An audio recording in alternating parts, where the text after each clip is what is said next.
And we are live. Hello, everybody. Welcome to the Alien Spaceship stream. You could be watching anywhere around the country or the world, and I really appreciate every single one of you. Coming to you from the Spaceship Studios from a galaxy far, far away, and really appreciate every single one of you. So, we are having what we call the ET party. This is going to be this evening stream we're doing right now and hanging out like we usually do. And now I was switching over to the other window. Okay. So, hello everybody, it's me, Alien Spaceship, and I hope everybody's having a good evening. So, we have been talking about quite a bit about the different news and things that are going on, so throughout the stream I'll probably be looking up updates about it and sharing what's going on with the news, but it's mostly, from what I know, kind of like what updated from yesterday. Okay. Also, yeah, today was, I hope everybody's having a good Sunday, by the way. Alright. And tomorrow we'll be seeing how the trial goes with it's not the trial, it's the sentencing, seeing if the defendant takes a plea deal or not. Another thing is that we're looking into some of the other trials, like Ali Ali. That's something else that looking into, and I've been doing some more research on plasmoids. Not really much on the UFOs and stuff. It was just the plasmoids are something new to me that I'm not really familiar with, so it's quite interesting. Alright. So what I'm going to be doing is see about starting the game as we do sometimes. See how that goes. See how it launches. Things like that. Okay. Scared. In the Middle East, there seems to be some more, nothing with Iran, but there seems to be some more conflicts going on over there. So that will be, seeing how that turns out will be interesting. Hopefully there could be diplomatic solutions for those issues. Okay, now here's the game. Here we go.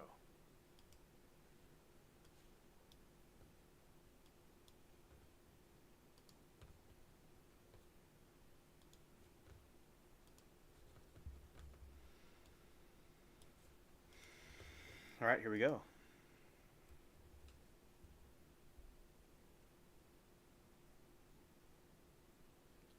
Because mostly I'd say a lot of the news is stuff with the wars. There's some more issues with Syria going on. We'll see how they handle that. That is something new that is going on. Besides that, I'm not aware at the moment of anything too major, but we will, of course, there is news, of course, to look at that we're going to be looking into, of course, as we usually do. Yeah, but, alright. So, now we're going to go and sink some of these ships, and it looks like one of the ships were lost. I guess I wasn't aware of that. None of the people are online. In the game. Let's see.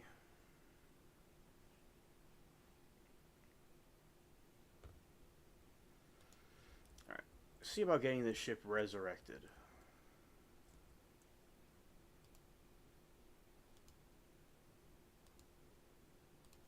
Alright, the ship's fully repaired. Alright, all the ships are repaired. The ships in this game, it's kind of like a car. There's a mosquito on me. Scared.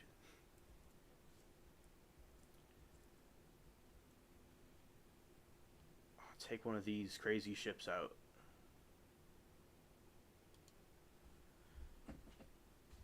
Or something else that I was seeing. Okay, so today I was cutting the grass. It's a very big yard, and doing some stuff with the garden maintenance is basically what it is also. Plants are doing well. I've been more focused on YouTube than the garden, but the garden is doing pretty good. Like it's pretty much the whole yard's a garden at this point. It's like it's a bunch of ornamental plants. There are some other plants growing too. Oh, hello, Dwayne. Glad to see you, buddy. Dwayne said that he is driving. All right, buddy. Yeah, Dwayne, I hope that y'all been having I hope y'all had a good dinner the other night and that time with your family. I'm glad to see you here. All right. Yeah. So it's a. I have created over the years in my yard these tons. In 2010 I had this tree that was growing. I let it grow and it's huge now. And it had a couple of other descendants that grew in the yard. I also put these tropical plants that look like giant stalks. They're very good for like a canopy. They are they're doing good, and like I made like an artificial forest. That's what basically what I did. It's good for the animals to go into. They like it, and I like going into it as well. So I like nature. That's what I've showed y'all before. Like remember that short with the what's it called? The nest, the bird nest. That was from a tree that I put there in 2010. Yeah, and it has come out very well. It originally was just a. Yes, Dwayne, thank you. Yes, hit the like button for the alien. Thank you. Yeah, like button is important to press. Yep. So that was always fun to have. Because I remember the forest and stuff in different places I went to when I was growing up, and I liked the outdoors. And although I liked the yard, I liked it when it was like a plain field, but I love the trees and stuff that has been growing on it. It's good for environmental stuff too in the ecosystem. It produces oxygen, so that's other things I like about it. So, yeah, so and sometimes with it'll rain here every day sometimes, and the grass and the plants will grow very high. Just like in a blink of an eye, it'll grow and grow. That's why it's cool for growing different crops and plants. Also, with the grass itself, it has to be, cut frequently. Yeah, so that's what I was doing today and kind of looking at some stuff on YouTube. Yeah, last night was when I was watching. I was like, in nature and stuff, and I saw the moon was coming up on the opposite way. It was through the left, the waning crescent. Might be the waning crescent. I'm not sure the pronunciation of it. Yeah, but it was a nice moon, and it was so ghostly the way it came up. It's a nice symbol of night. Like it was kind of late in the night. It's kind of interesting when it's like there's nighttime for a while, and then in the dead of night you'll have the moon come up in some sort of way, and it seems like it's like it's not saying anything obviously, but it's also like a presence to it. It's very interesting, and a lot of people will think it's like a spooky thing. I like spooky stuff, so it was interesting to see.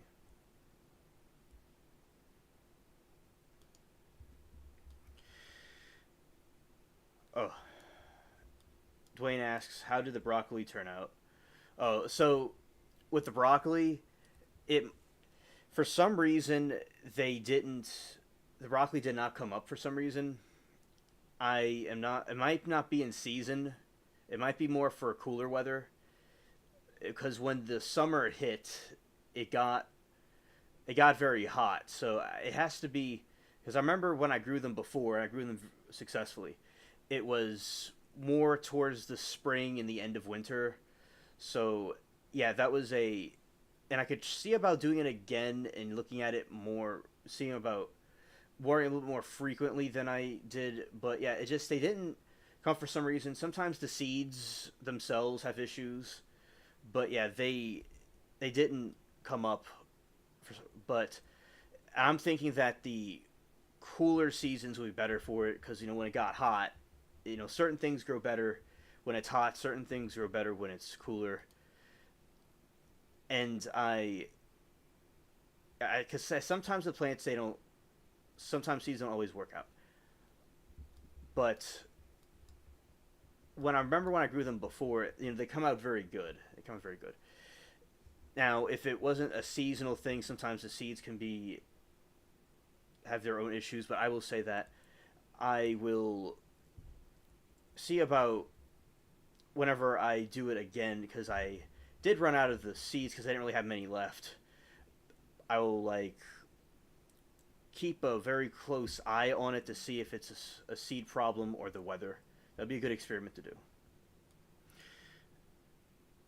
The turnips came up though, so something positive was that the turnips came up and they came out pretty good. But the broccoli didn't come up this time. As I said, probably because the season wasn't right for it. Bit of a miscalculation on my part because I have done this before. I've grown the broccoli successfully. But I said, it'll seem like it's cooler, but then it gets hotter and hotter, and it can happen quite quickly. Now when I've grown it before, it's a very, very nice dark green, so I certainly want to see about giving it another try to really test out for sure if it was something on my end or if it was something with the season. I'm going to do it again, and we are going to eventually get closer to fall eventually, but I'm going to try it out again. But the turnips came up though. Now, I think that turnips are a cooler weather plant usually, but they seem to grow in any season. It seems. But besides that, I've not really been focusing much on the gardening. But the gardening that I have been focused on is the ornamental plants. Those have been coming up very well. They're plants that are very tropical. Like the elephant ear plants, they're doing very well. And I call them tropical stalks. They're doing fantastic. But yeah, the other types, the turnips are doing good. The other ones are just didn't come up at all. Sometimes it'll be like a dud. It won't even do anything.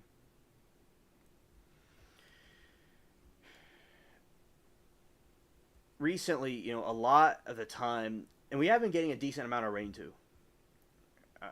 So I think with a lot of rain, it's good for the plants. I remember one time I grew pumpkins, and I watered them consistently, but I could have done it, I guess, more consistently than I did. I did it a lot, but maybe not as consistent, because I always want to take accountability if something doesn't go right, where I don't want to blame the weather or blame somebody, want to take responsibility for what I do, and how could I do things differently if something doesn't work out. Now, I've grown pumpkins before.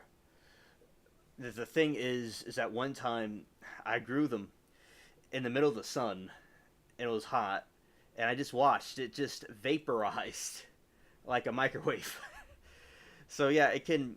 And some other plants I had, they just will get nuked. So it is consistent watering is extremely important.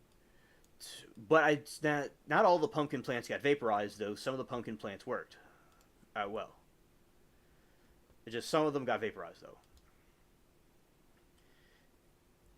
Now, sweet corn is what I usually grow. That does very well in this weather. Okay, that does fine. The problem with sweet corn is that the region where I am at, there's tons of tropical bugs everywhere. So they love the corn as much as we do. A way to solve this issue is getting a bug net to put over the plants. That should usually help. Now, when I grew corn before, it was 2 years ago, I had a good harvest from it. What I did and it worked, was I grew them kind of like in winter. Now, last winter we had a snow marathon, which all the plants were fine that were snowed. they did great because the snow actually insulated the plants. So if anything, the snow is good for plants, and they come out actually pretty well with the snow, and because it's like a bunch of water when it melts. So yeah, I wouldn't mind if it snowed more frequently, but of course, snow has its pros and cons, as you would know, Dwayne. It's fun to be in, but some also there's people have had issues, especially if territories are not used to it. But I think everybody has issues of black ice, you know. But people like they're in the regions are more used to the snow. But people I know that are in snowy areas are don't always like the snow. But I think it's pretty cool to have the different seasons. Yeah. So with the corn I grew, it was around like winter. I think I planted them, and then it became spring. This time period, all the insects are hibernating, so there's no bugs. And yeah, the corn came out really well, and I got my like grocery store bag and just put them in the the bag, so that way I didn't have to deal with the insects everywhere. A lot of there are some pests with the turnips, but the turnips are kind of straightforward. It's just you just they make little indentations on the turnip itself. Then what occurs is you just kind of cut those little parts out and get them off of the plant. But usually I've not had a situation where it was very severe with turnips or the root plants. But something that was pretty cool was the other ones during the right seasons, as I said, like broccoli, for instance. It was around winter and spring. It was very nice because there's no bugs. And yeah, I would just pick the broccoli out of the garden and just eat it as a salad. And as I said, broccoli, that's when I realized about it's a red pill moment with broccoli, because with broccoli you have this moment where you see how green it looks, how the dark green color. It's like, good lord, it is very green. So when you see broccoli at the grocery store and it looks any kind of color that's a light green, it's nothing like an actual one from the plant, because it's supposed to be a very, very, very dark green, the whole entire stem and everything. I've never seen a broccoli look like that ever, really. Yeah, so it's really cool when it could be cultivated and grown, and the whole plant looks like a broccoli. The whole plant looks like a broccoli thing, and I believe, and also it's edible. The whole thing's edible, from what I remember. But I just eat the little tiny part of it.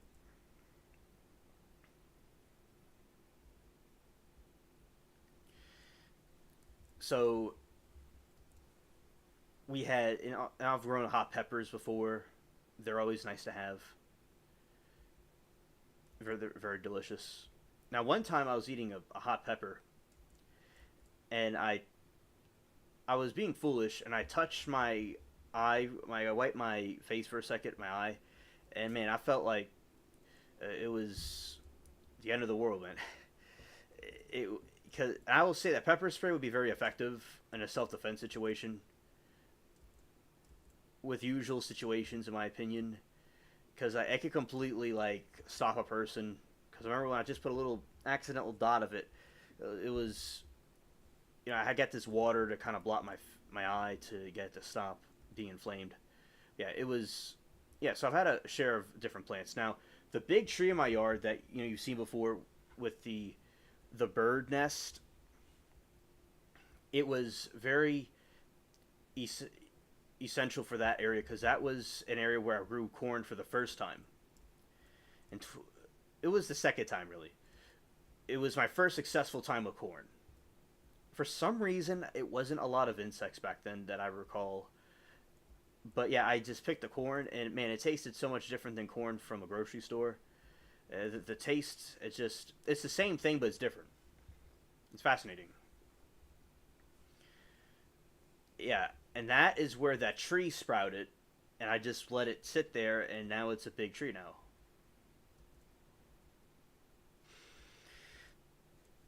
yeah, so the the art over many years, over a decade, I have like designed it, and those tropical stalks are very good as hedges.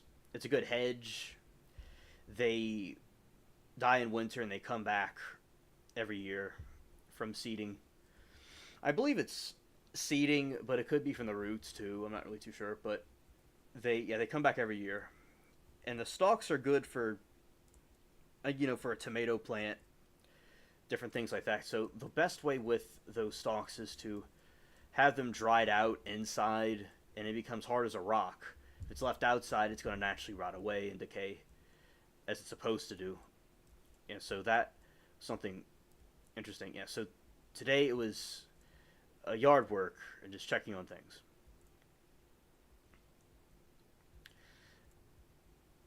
Yeah. Thank you, Budro, for hitting the like button. I I appreciate that very much.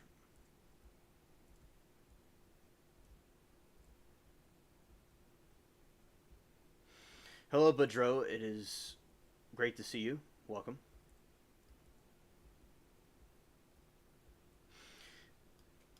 Yeah. So, and also another thing that and Budro says hi, lurkers, which I usually am. Oh, okay. Yeah. Shout out to all the lurkers. The majority of viewers are lurkers, and yeah, shout out to all of them. And I appreciate people watch these streams. I I'm glad that people enjoy it. And I mean, yeah, because it's they usually get about it can fluctuate, but a lot of times they'll get 100 views, over 100 views, and I feel, in my opinion, that's a good, that's pretty cool. I don't even know who they. I mean, I probably know who they are, but I may not know who all of them are. But shout out to all the people on the channel and people that watch the different streams and stuff. It's pretty cool. Yeah. Now, one time I was gonna have to get the grass done, and I got it done in the rain, and I just was all right. It started to rain. I said, all right, I'm gonna cut it. This was not today, but this was like maybe last month. I cut it in the rain anyway. So I went and cut the grass in the rain of last month, and I felt like I was on the ocean. And I was careful, and I was being drenched. But Dro, it with the viewers, I mean, with the it should be the chat should be on the subscriber only mode. I think it is, because I have that setting, but I don't really know if it's technically on that setting at the moment. But yeah, so now basically with the people that view the channel, 99% usually are people that view the stream or subscribe. So yeah, 99%, 99. There are exceptions when it's 86% are subscribed. So the majority of people that watch my streams are subscribers. So any of the people could have commented if they wanted to.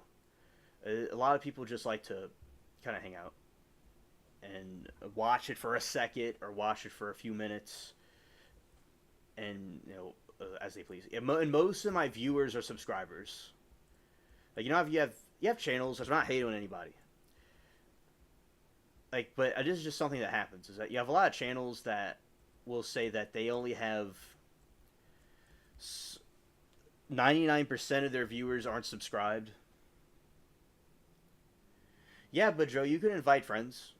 Yeah, definitely. Yeah, it should be. It doesn't really matter, but it should be on subscriber only mode. But I am not entirely certain. But it's okay. You can invite wherever you want. And if people subscribe or don't subscribe, it doesn't matter to me. If they want to, they can join it. It's up to them. Yeah, and the majority of my viewers are subscribed to the channel, and I think that is pretty cool. Because a lot of times with channels, the majority aren't subscribed. Or you're welcome, Woodrow.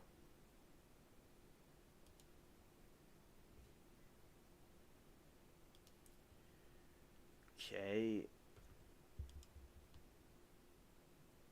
Okay, yes, yeah. So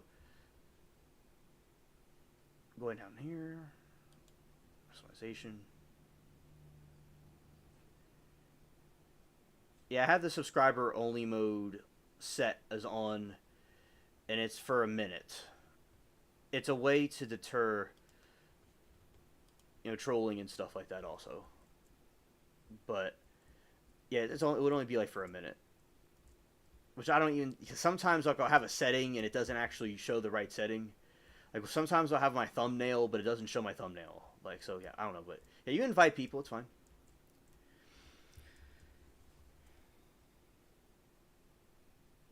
Oh, you can't see the Cash App. Yeah, and one thing I want to say is that I am technically monetized, but I this is something from a little while, like a couple of weeks ago, where I didn't. I'm still part of the program, and I'll get the super chat thing back. But what I did wrong was back in 2017, I set it. I'll show you the Cash App in a moment. I set it up as a business account, and I did never had like a business entity at the time. But what I did was that's how I had it back then. So, and the way to verify my identity would be through a business. Now I can have it changed, but they would have to reset the whole thing and make a different account out of it. Now they say that anything that was made from before would stay intact, but I was like thinking to myself, was like if it was never. I have to wait and see if everything goes this week. I'll know if I need to do that or not. But I don't mind either getting like an LLC. I don't mind getting that, or getting the account changed to an individual account. But as I said, I'm still part of the program, and I'll bring the super chat mechanism back. But everything's fine. I didn't violate anything. I got a little bit. I had a wrong setting on the way I set up the AdSense account, but everything's fine though, and it's not really a big deal either way. But yeah, so by the way, being monetized was a great milestone for me to achieve, and I'm glad that all of y'all helped that become achieved. Although right now it's the super chat thing and the other stuff has kind of been incognito at the moment until I get it completely verified. The identity completely verified. That's when they'll restore it back to it. This is from, like I say, a few weeks ago, but I just was like wanting to see this week how it goes with this process, and then I'll know for sure to either get the whole thing changed or to just keep it as it is and get some entity to verify me. It's as the verification for me. Like say like I had an entity, a company entity, and just use that to say, okay, this is alien spaceship. It's me. So that is how I would do that. Yeah. Now, but either way though, it'll be restored. I would hopefully next month at some point. I just have to see how this week goes.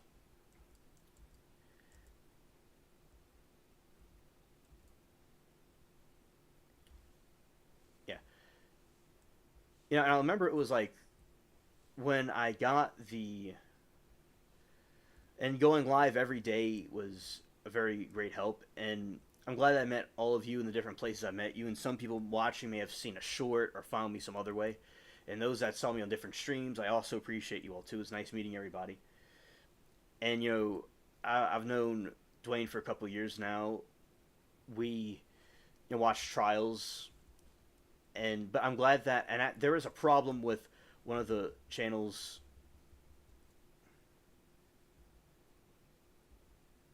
Oh, okay, okay, understood. Yeah, yeah. My last name's a yeah. My first name, which is okay to say, is Hansel's my first name, like Hansel and Gretel, and the other name is a German name. It could it could start with an S. Scared. So if you found that, it's probably the right person.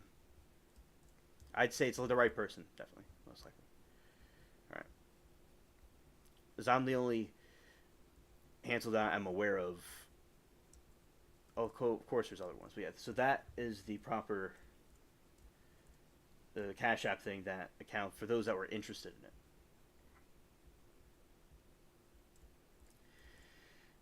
Yes, yes. That's my last name starts with an S. Yes.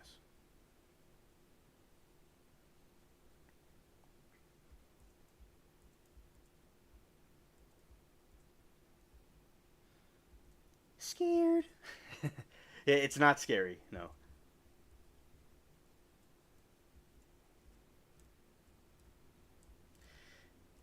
Yeah, yeah. My last name is not scary.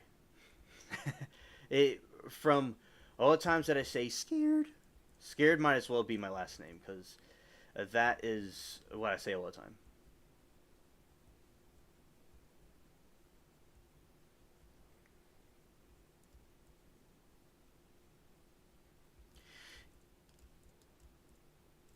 And what I see, because over time, success and all, it comes over time with different things. And anybody wants to try something, it takes time. Like with YouTube, it all took time. Yeah, so those are the. So today I did work in the yard to try to clear ways, and also some of the cats like to walk around. And as I said, the grass can grow very, very high quickly, and sometimes I'm not really focusing on the yard. Oh, hello, Gregortron. It's good to see you, buddy. And so basically, it's my buddy Gregortron. Shout out to you, buddy.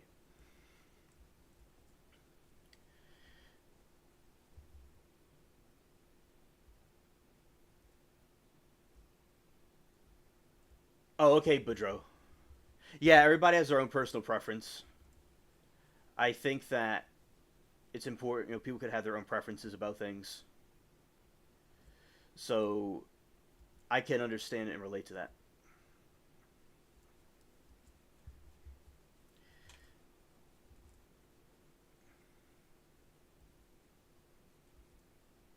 Oh, Boudreaux said, "Hey, on my YouTube, I'm hoping to post a pepper that unknowingly was growing." Oh, okay. I'll certainly check that out. Definitely. I always think it's good for different YouTube creators to create their own channels and to make the content.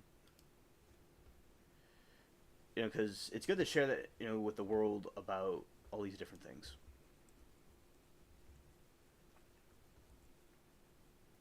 that people have.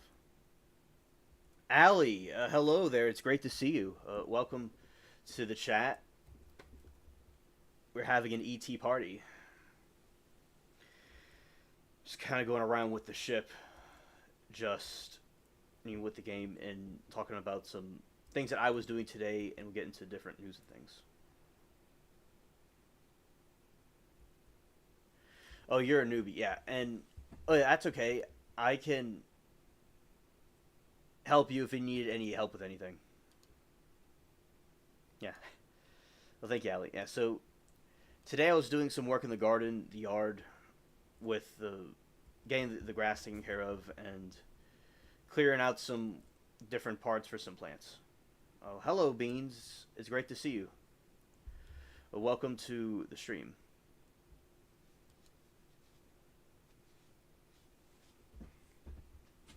All right, this is my biggest ship right here.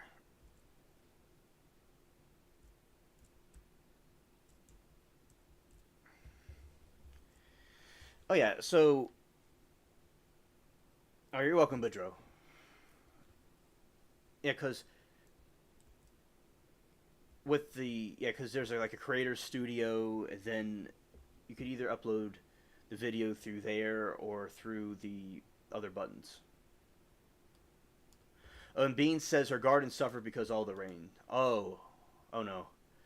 Yeah, it happens, Beans. It definitely happens.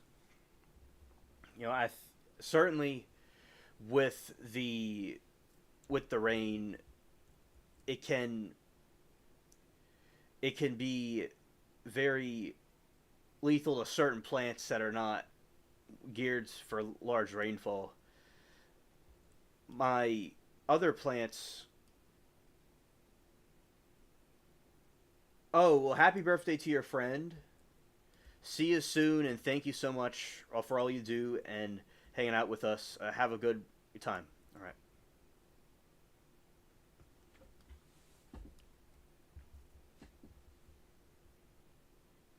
Okay. Yeah. Yeah, Beans. Yeah, it happens.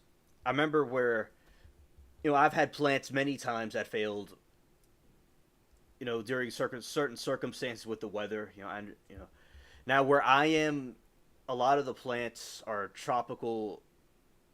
Where they now there's plants that grow that aren't tropical that are from different places. Now, I guess I didn't really grow. Well, I have grown dry plants before for weather that doesn't get as much what you would call rain, because when I grew the beans, no pun intended, when I grew the beans, the lima beans, they were for a drought weather. That's what I grew that time when we had a drought down here. Oh yes, amen, beans. I'm glad that it helped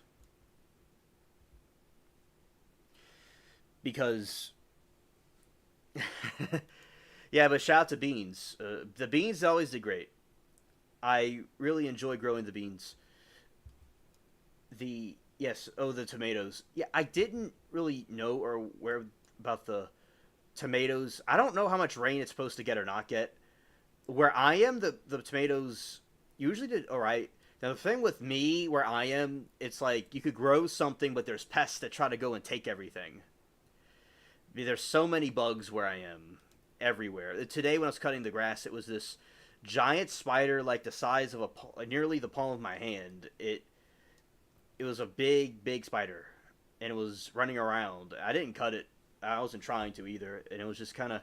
I guess I disturbed it, and it was trying to get out the way, and it got out the way. Cucumbers and beans do good no matter what. Understood. Okay. Yeah, I did know that about I did not know that about cucumbers. Thank you.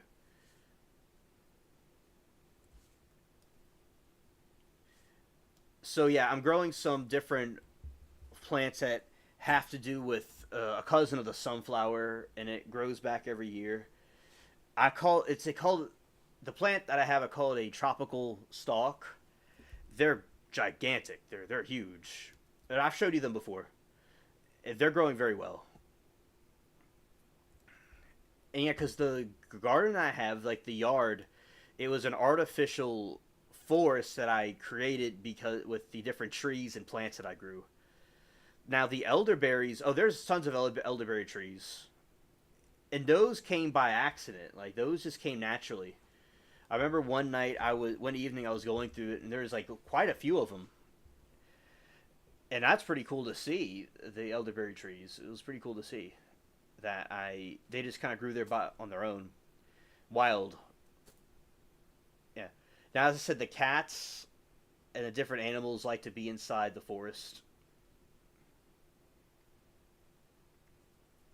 Amen, beans. Nothing like growing picking your own veggies every day. Yeah. And beans, like what I would do is I would get the different setting from the Okay, I would get my grocery store bag, and I go in my garden and just pick the food and put it in storage or eat it. Yeah, so that was always fun to do. Yeah, it's something I love growing, especially in the summers. Is spinach. That does very well. Spinach is excellent, and it's good in salads, and it's healthy. It's what Popeye Sailor Man likes to eat. Shout out to Popeye. That was a funny cartoon. Yeah. So as I said, I do.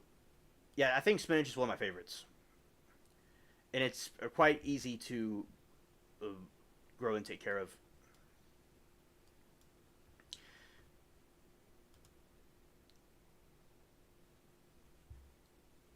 Yeah, and as I said, the veggies, they took me down eventually. You know what happened was I took that ship down, and they took me down too. So that's what they did. They took me down. So we both went down. All right. Eating spaghetti and strawberries. That's delicious. I had strawberries earlier with breakfast. Good to see you, Eric. I'm glad to see you here.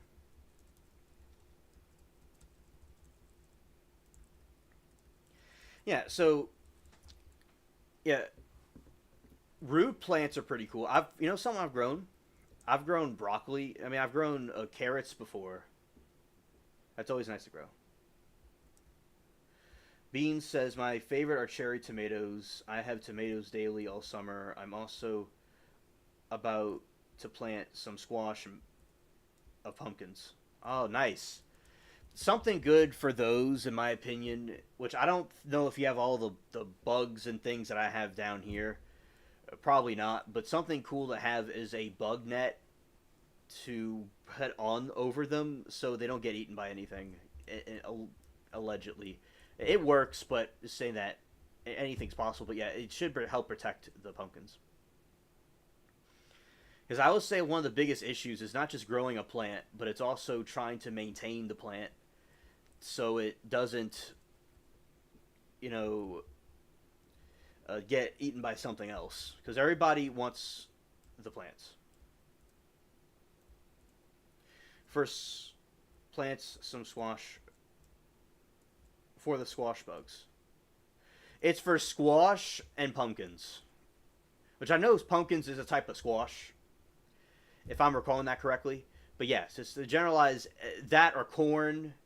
It works with corn or anything. Yeah, because like say like there's a, and you can look on YouTube for tutorials about it, and they'll like tell you how to do it in the instructions in the package. But yeah, so like say you have like a piece of, you could do a generalized like a inside a compound. You just kind of put it over it, so it doesn't get anywhere near it. But also with the stem, so you see, I have a pumpkin growing, and you like put something the thing over it, and as the pumpkin grows and gets bigger and bigger, it'll be inside the net where the other bugs won't be able to get onto it. Because same thing with tomatoes. A lot of times, like the stink bugs are a really big pest. They like tomatoes, and they'll try to get inside the tomatoes. Do I like spiders in my plants? I really am neutral about spiders as long as they don't like bother the plants. But the problem with spiders is that I wouldn't want them trying to nest in it and trying to like say like you're trying to be chilling and then like you have like a spider egg just hatching on you. But I would say that I would want most bugs to stay away from the plants, but unless they're butterflies or bees that would pollinate it, I'm like indifferent about spiders. Spiders have not caused any problems to any plants ever that I know of. I'm pretty much neutral. Yeah, like if the spiders are good for the plants, like I've never had a problem with any kind of spiders on plants. If they like help the plant, which I have seen spiders in my plants before, and they don't hurt it at all. Like there's been in the pepper plants, there was like a spider nest, there was a spider web, and it didn't really bother the plant ever really. I said, yeah, spiders never done anything to the plants. It's all these other bugs. It's the stink bug's the worst one. They like corn. I remember one time I grew corn and I didn't have the bug net, and man, they went on every. They were greedy, right? But for one perspective, I'm thinking that it was just one little row of corn that the you need more multiple stalks of corn to have the ears like fertilize the corn for it to be nice and yellow. So it wouldn't have been really good for humans. It would have been okay for humans, but it wouldn't really been like the ideal corn to eat at all. So I was like, okay, you know what? They're enjoying themselves. I guess they're having a good time, but some healthy food. But I didn't really want them around it, so I did get rid of them. But I was like, oh, there you go. But so basically, with the corn, it's best to have a bug net and to not have one row of corn, but have a row of three. Then yeah, that does better. Because when I grew 3 rows, it was very nice. I remember, like one time it was raining. After it rained, I got the corn, and I've learned a lot from mistakes. Because remember that I've made mistakes, and through mistakes you learn. There you go. Bean said it properly. You need to plant rows of corn so they can cross-pollinate. Yeah. It can't just be one row. That doesn't work. It could be good for an ornamental purposes or to feed wildlife or insects outside. And yeah, so we have snakes too, but the snakes I'd say don't so far have not caused any problems to anything. They're very shy, but they're also polite. Now I don't want to jinx myself and get bitten by a snake, but God willing, I never do. So with the snake, they're very polite. Usually, what I mean by that is, when they see a person, they usually dart off and slither away. They're shy. Like I'll see them laying out in the sun, and like one time I was walking by and something slithered. I'm like scared. Yeah. So the snakes are pretty big over here. Yeah, and spiders. There's been some pretty big spiders that I've seen. The bigger spiders are usually better than the smaller spiders because the smaller spiders are more venomous. Although the bigger ones are more scary. According to like people that don't like spiders, the bigger ones would be more freaky because it's really big, but the smaller spiders are, you know, very dangerous. I think the daddy longlegs is the most deadly spider in the world, but its fangs are too small and it don't really bite humans. Like if it bit someone, it wouldn't really do anything. But apparently they're like the most lethal ones.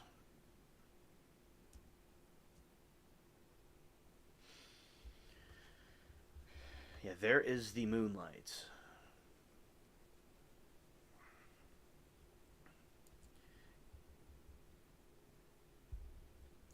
Yeah, but now something that I have seen was it said root plants like potatoes are good to have. Like it's all underground, so you're growing a bunch of potatoes. I think potatoes would be one of the greatest things to grow, or like for in like my region because it's like they'll grow in the ground. Oh yeah, yeah. I learned that when I was in school with my buddies. We used to talk about these kind of things because we're into survival stuff, and yeah, that was something I didn't know. I thought like the big spider is gonna mess me up, but it's actually the small spider that's lurking. Like the small ones are lethal, small and lethal. Because like the black widow spider after Hurricane Katrina, there was tons of black widow spiders everywhere. Oh, Bean says she had luck with potatoes in a bucket.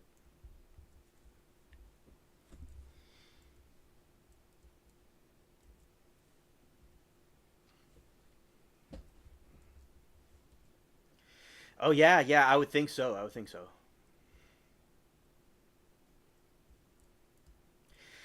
And like I remember when I was in Mississippi, when family had a place like it's not really a place. My family had this gigantic like oil company building. It was like because they thought it would be do good against tornadoes if a tornado hit. It was an evacuation place, and there was when we would go there, there was hundreds, thousands of like in parts of it these gigantic, really freaky spiders. I'm like eek, it was scared. I wasn't scared of the spiders, but I'm like when you see them, it's like oh boy, it's one of them. There were two daddy long legs in my friend's outhouse tonight, no problems. Yeah, they're not going to cause any problems. But daddy long legs, they're not doing nothing to anybody. They're just chilling. They're interesting to look at. Now, I sometimes I don't want the cats to try to disturb them because they'll like to disturb them, and I'm like trying to get them away from them. Like I'm not against the daddy long legs; they're fine. And yeah, with with the black widow spider, it has an hourglass on its belly, and they're lethal ladies. The black widow spiders, it's a lethal, and yeah, she likes to delete everybody. That's basically what she likes to do, and she's also venomous.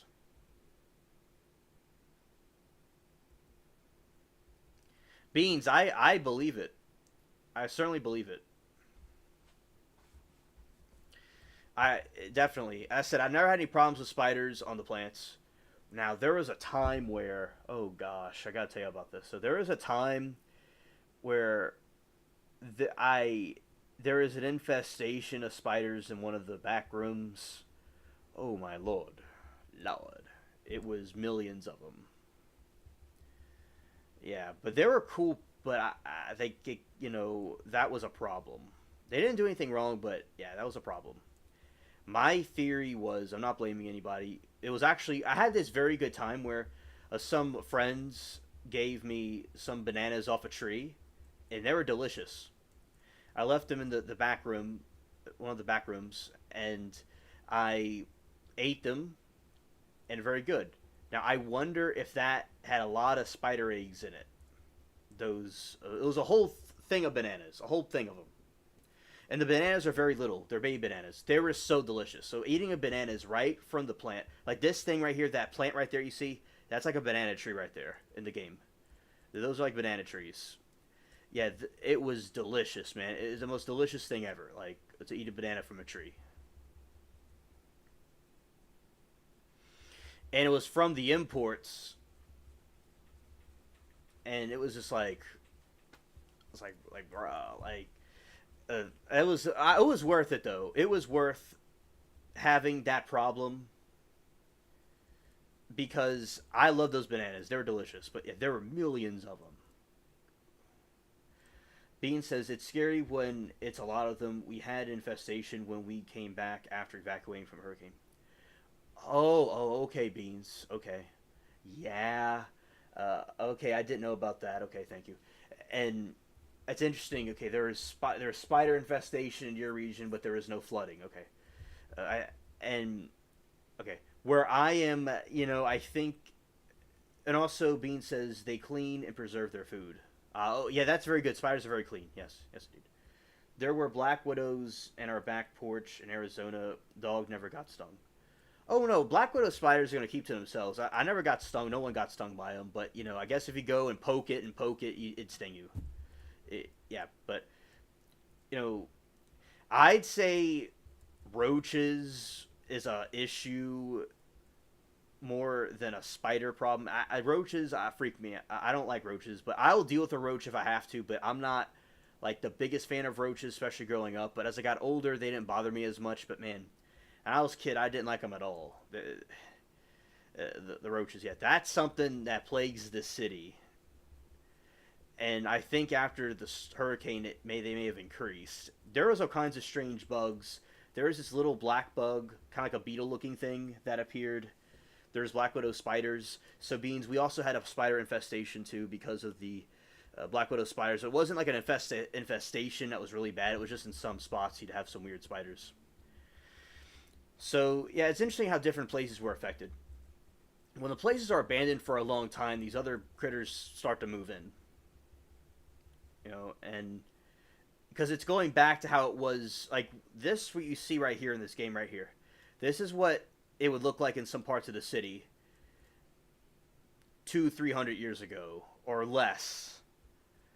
And they drained all this out, and they put coffee grinds and oyster shells and bricks and stones and all kinds of stuff and made suburbs out of them. Flying roaches are evil. Yeah.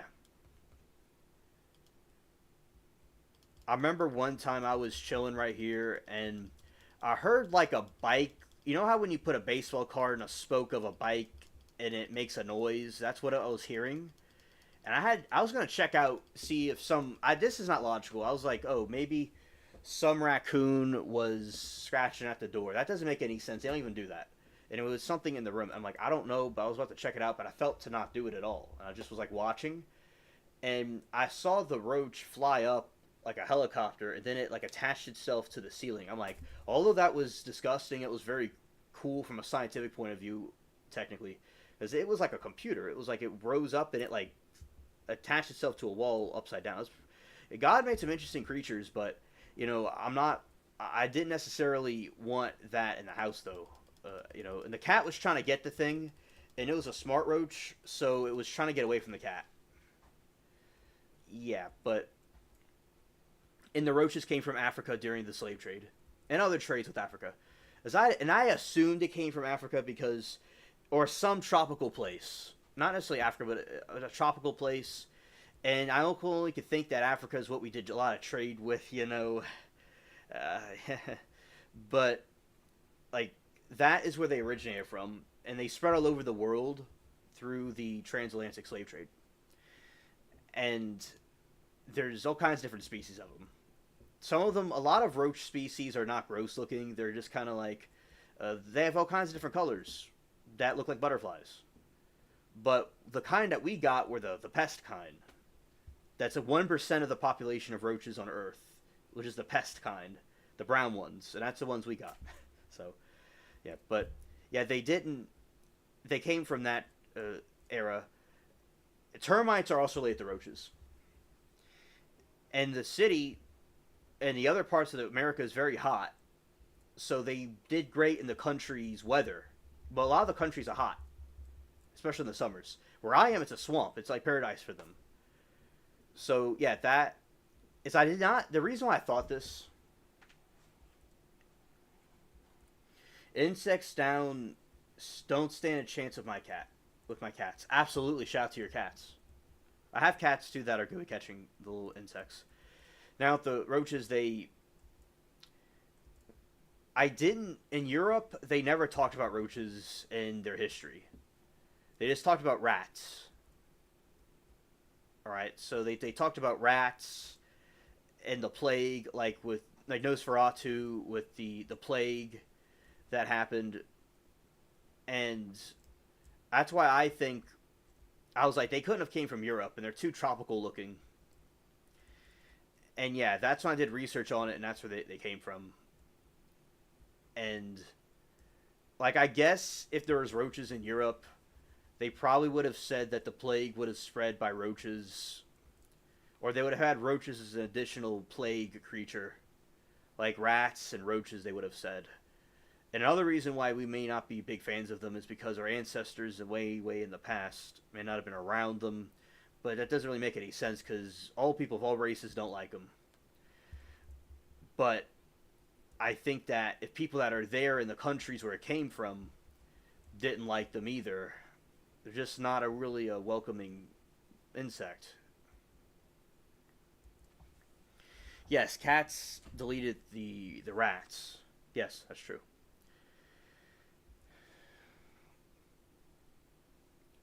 And yeah, so I've never seen them in gardens. Usually they in their natural habitat outside, they'll be on trees and on walls of buildings outside. They're outside on walls of buildings and inside houses. Not inside houses, but sometimes they do. But they break into a house. But they like, kind of are in the trees.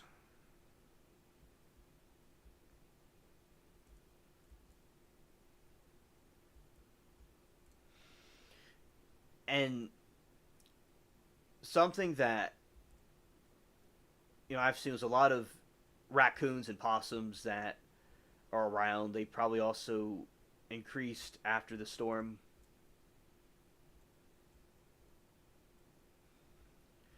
Another thing that they did was you had these some animals escaped zoos. So I saw the Mexican raccoon, the Cutamundi.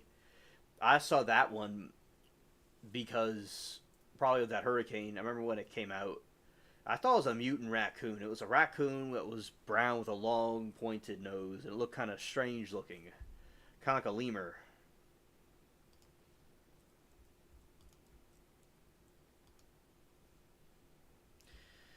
And with a lemur, I just didn't really know what it was. But now we know it was a Mexican raccoon.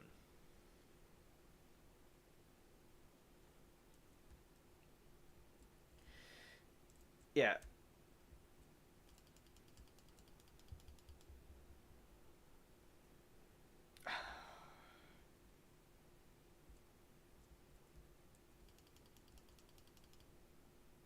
Oh, okay, I'm back.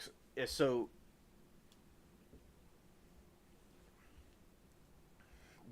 what I was saying is that those are some like stories about my gardening experiences that I've had. I've grown many different plants. An eggplant and stuff like that. we have a lot of nice different plants. It's always good to have it and have it in storage. Now I learned that you have the corn can be preserved for a long time without being put in storage. I learned, but I had them in storage but the corn lasts a long time. And I've learned about farming.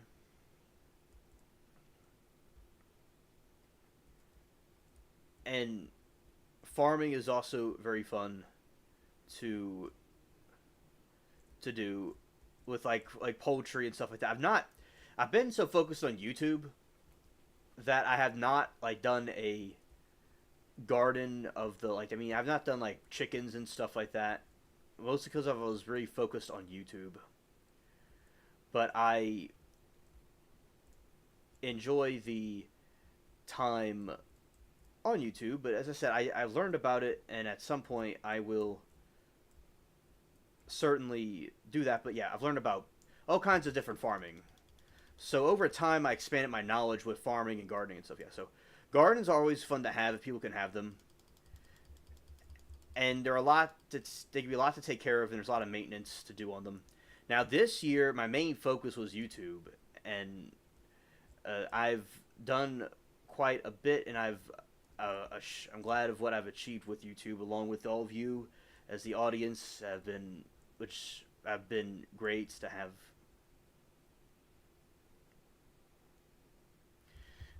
Love and blessings to you too, Beans. Have a very great dinner. Thank you for hanging out with me and chat and talking. Always enjoy talking to you. All right. Okay, going this right here. I was gonna throw daggers. How about that? Or go throw some daggers.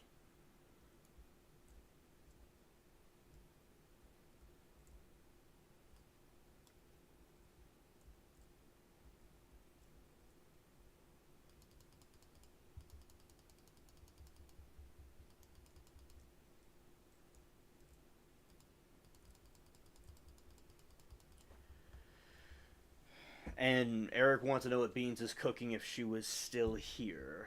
Okay. I got treasure chest.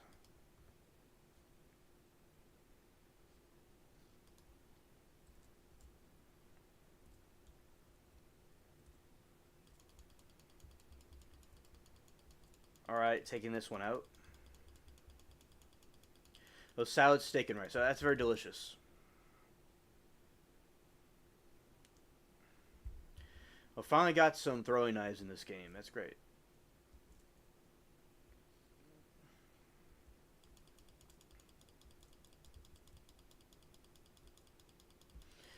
Oh yeah, steak is always very good to have. I like steak. For some reason, I like steak and milk together.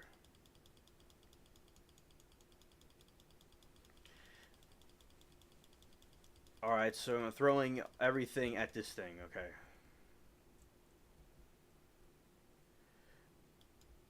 What is this? Red Bacus Basic Stash. Okay, here we go.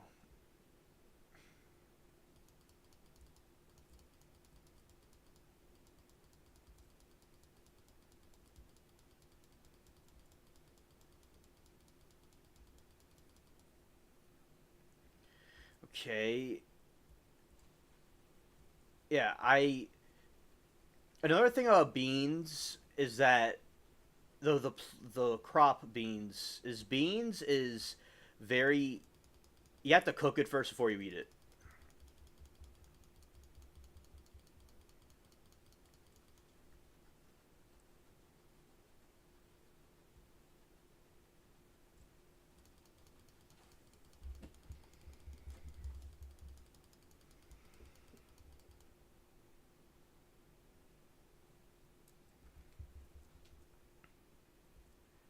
Yeah.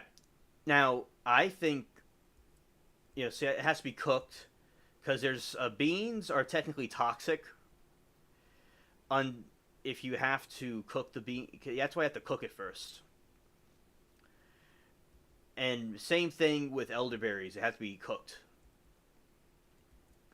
And I don't know how people in the past figured that stuff out, but shout out to them. I'm curious about. I gotta look this up. Like, how did the people in the past know to cook these certain things? All right, yeah, people realize they had to cook beans.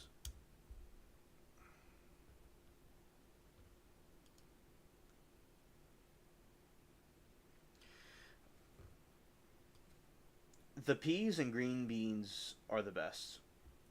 Oh yeah, yeah, I agree.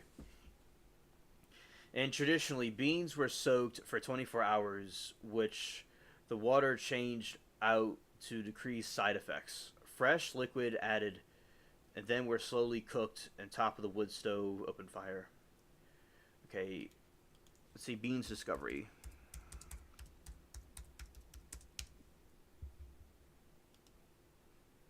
Oh, I have to go to the other browser that has this thing in it. Okay, let's go here.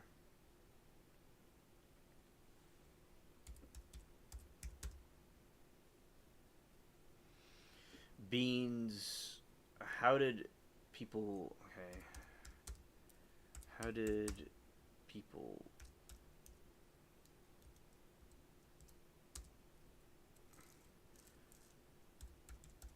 learn that beans needed to be cooked first?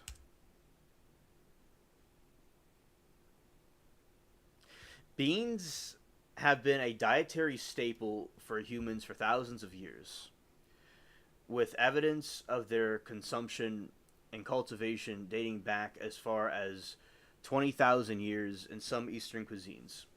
And the precise origin of cooking beans remains uncertain due to its deep historic roots potentially predating written history. However, some insights offer clues as to why cooking became essential for bean consumption.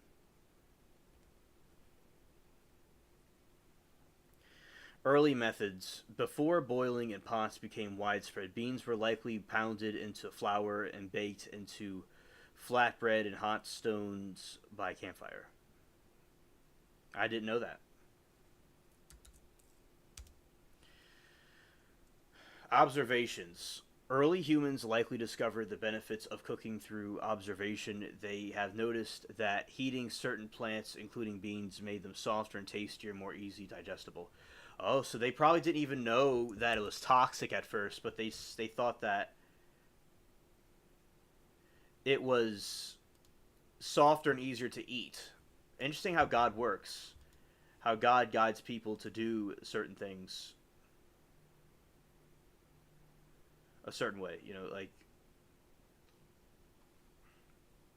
you'll have, guidance to have people, do that, and they were like, okay, this is better when it's heated first.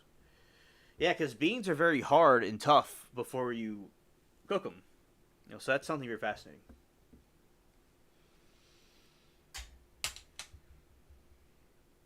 The discovery of cooking. Earliest evidence of controlled use of fire for cooking dates back to at least 780,000 years.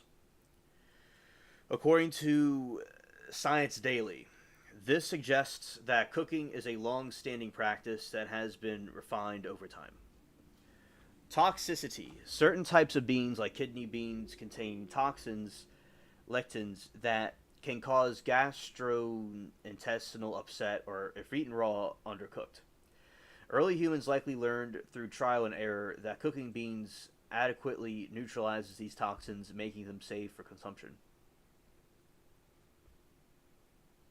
It's very fascinating how the ancient people were able to learn these things and over time implement these logical ways of solving their problems.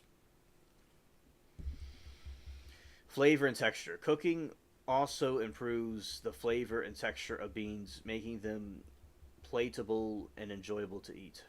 In essence, a combination of experimentation, observation of cooked foods, and developing understanding of how to use fire likely led to early humans to realize the cooking beans was not only beneficial but often necessary for safe and enjoyable consumption.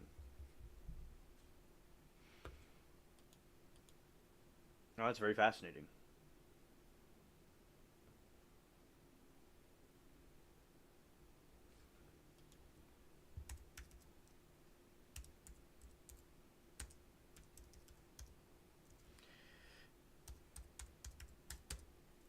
Yeah, so, and also a lot of plants were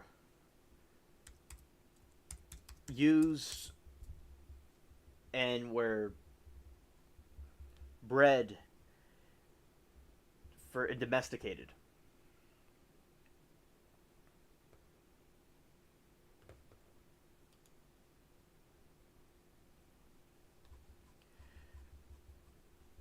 Now, something else that I have discovered was with the plants, they the corn, for instance, was not the original plant that it as we know now. It's corn is technically grass,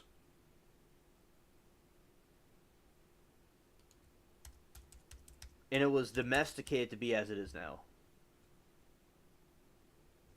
I'll show you what I'm talking about right here. So, going here and this way. All right. So corn, as I said, was from the wild. It was not domesticated just yet.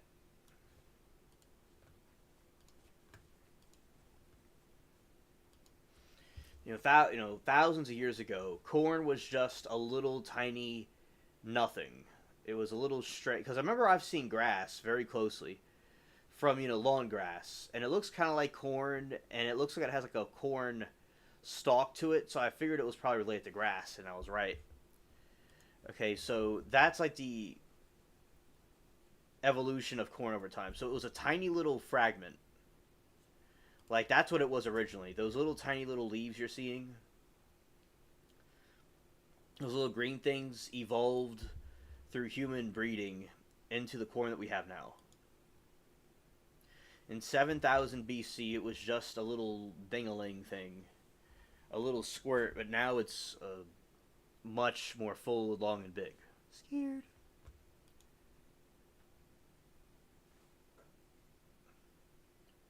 Right, and that is corn.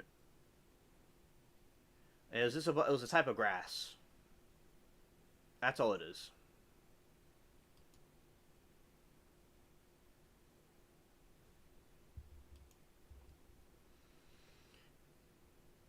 It's kind of like wheat.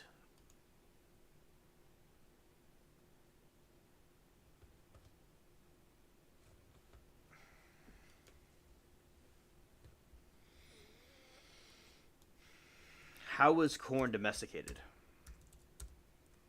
There we go.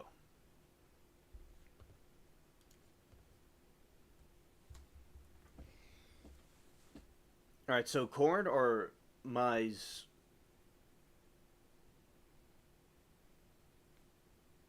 they're going to bring back dinosaurs. Scared. It'll be like Jurassic Park, or Jurassic World, if they do that. Now, technically, they have brought back different types of creatures that were prehistoric through scientific engineering, but they have done that, and then what they're going to further do is they are going to do further scientific advancements, and maybe they'll try to bring dinosaurs back, and that'll be scared. Scared. Yeah, and I think that is absolutely cringe for if they bring dinosaurs back. I'm being serious. I mean, like talking about something else, where they want to bring them back. Now they allegedly want to bring back woolly mammoths, but yeah. But so with corn maze, it was domesticated from wild grass Teosine in southern Mexico, approximately 9,000 years ago. This domestication process, which involved the selective breeding by early farmers, transformed the teostostines, no, teosинtes, small, hard, shelled kernels into larger, more platable kernels we see in modern corn. The process was a gradual one, with farmers selecting for desirable traits over many generations. Origin: domestication of maize is believed to have occurred in Balasas River of the Valley of Mexico. Teosine. No, it's Teosinte. Oh, okay. The wild ancestor of corn had small, hard kernels encased in an outer covering, and the ears shatter easily. Early cultivation. Early farmers in Mexico recognized the potential of teosinte as a food source and began selecting plants with larger, more easily harvested kernels. Over generations, farmers practiced selective breeding, choosing seeding and plants with desirable traits like larger kernels and kernels per ear, and ears that didn't shatter easily. Morphological changes. The selective breeding led to significant changes in the plants and morphology, including large, more numerous kernels, a cob structure that held kernels together, and a shift from the multi-branch plant to more single-stemmed one. Spread and adoption. Once domesticated, maize spread throughout Americas and adapted various climates and environments, became a staple crop from the indigenous cultures.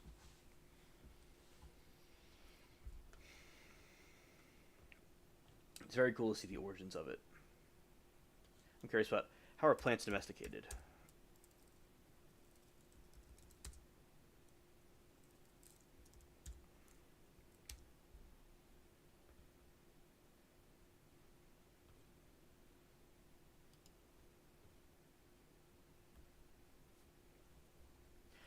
Plants were domesticated through a process of selection where humans chose wild plants with desirable traits for cultivation and reproduction. This process, often called artificial selection, included humans repeatedly planting seeds from the most useful plants, leading to changes in the plant's characteristics over time.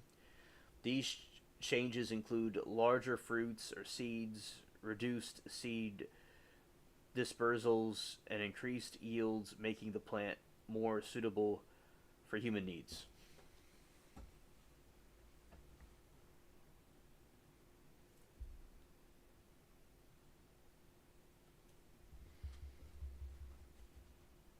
Initial selection. Humans initially selected wild plants based on traits like larger seeds and edible parts or ease of harvesting.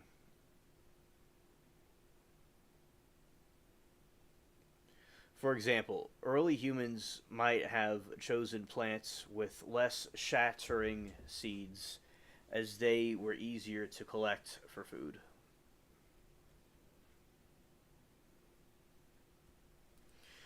Cultivation and propagation. Humans began to cultivate these selected plants by sowing their seeds and tending to their growth. They provided water, sunlight, and protection from predators. This cultivation created artificial environments, farms, and gardens that favored the selected plants. Continued selection. Over generations, humans continued to select the best plants for replanting. This meant choosing plants with the most desirable traits for the new harvest. This selective breeding led to the significant changes in plants' characteristics, making them increasingly different from their wild ancestors. The results. The domesticated results in plants with traits that were beneficial to humans, such as increased yield, larger fruits, seeds, and other edible parts, loss of natural defense, reduced thorns, protective seed coverings or dispersal mechanisms, changes in reproductive strategies, dependency on humans for reproduction. Plant domestication is a form of co-evolution where both humans and plants adapted to each other's needs. Humans provided the environment and selection pressure where plants evolved to become more dependent on humans for survival and reproduction.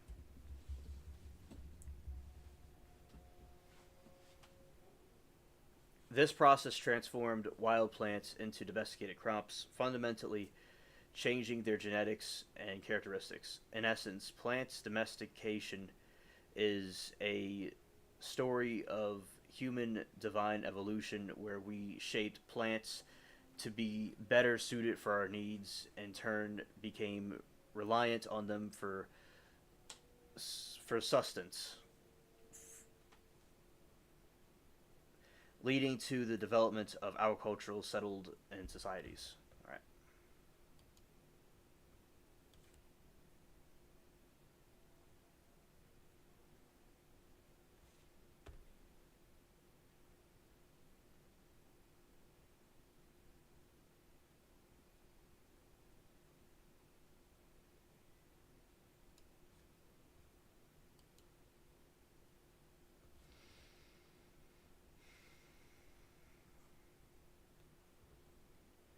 All right. And that's explanation about that. All right. Pirate's probably sleeping. Oh, the pirate's still there. Okay.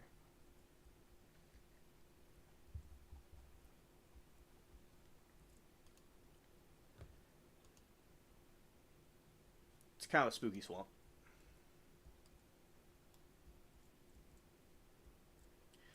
When I learned about plant breeding, I thought that was quite fascinating because it's not something that you usually would think about happening.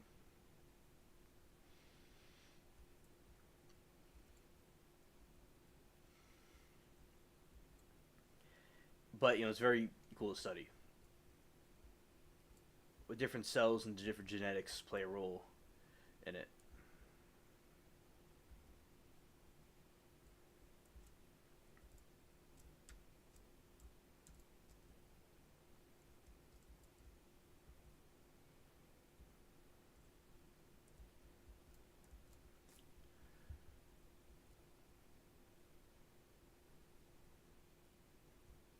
Okay, and now we're going this way.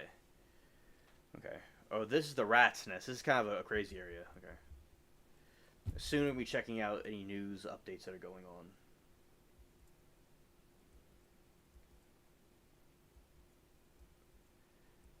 Yeah, this is a place that got destroyed. I'm not quite sure the story behind it, but it got destroyed. Rat's nest, yeah. It's just the place is still burning. Probably by Jolly Roger.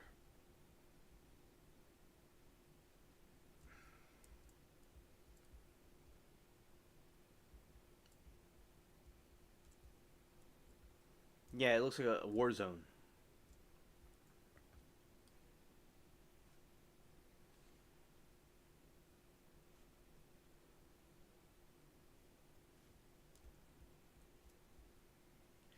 Yeah, right here, and see if we walk into this place. There, it's locked. That's like the view.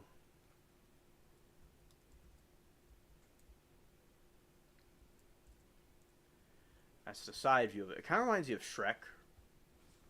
His swamp. Hilarious.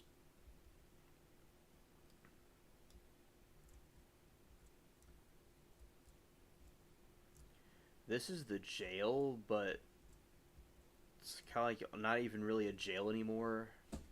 It's like on fire. Wow.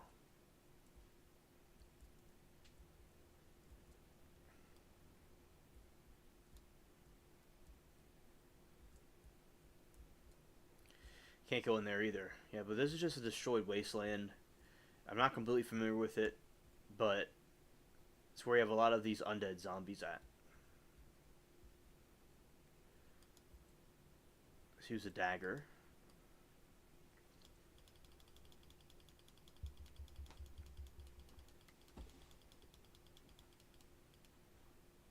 Okay. Okay, we got that done. This leads to another chamber.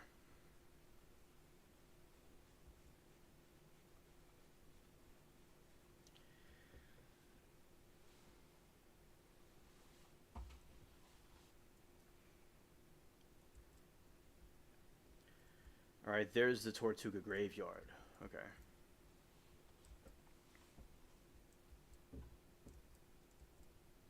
Alright. Now, gonna see here is the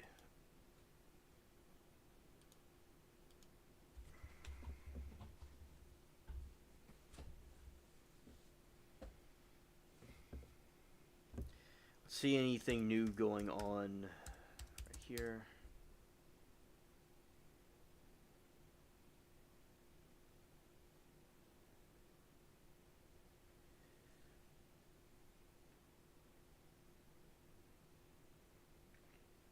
There's this picture floating around of Trump and Epstein with a minor, and it's actually a fake picture. It seems it was probably created with AI. There's a lot of fake pictures of them with underage minors that seem to be floating around on the internet. But just it's every single one that have been put out there seems to be apparently AI.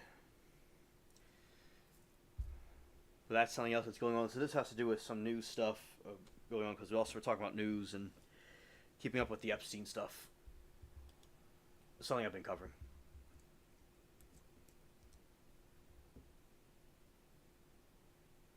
Alright, so 4 hours ago, there's an update about this stuff right here. All right. There's a brand new update that just came out just now.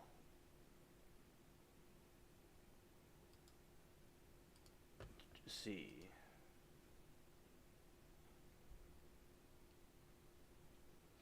No, that was just something telling you there's another page to look at. Okay. So, catch up on the chaotic handling of Epstein files. Okay. So, President Trump has fumed on social media this weekend after days of public demands for more documents on the release of the case of a disgraced financier, Jeffrey Epstein, who was deleted in jail in 2019 while facing federal sex trafficking charges. Calls for greater transparency have continued even after Trump instructed his Justice Department to seek the release of years of old grand jury testimony. Trump's latest comments: the president wrote yesterday on Truth Social that nothing will be good enough for these demanding the Epstein documents. In a separate message today, dismissed those calling for the files, radical left Democrats, and troublemakers, claiming the controversy is administration embraced it as a hoax. Okay, so then it says, how do we get here? DOJ's move came after a week of outcry from president's own MAGA base over the administration's perceived backtracking on the Epstein files. The pressure campaign had ramping up since Justice Department said in a memo earlier this month that it wouldn't be releasing further documents on the case. Putting the request in context,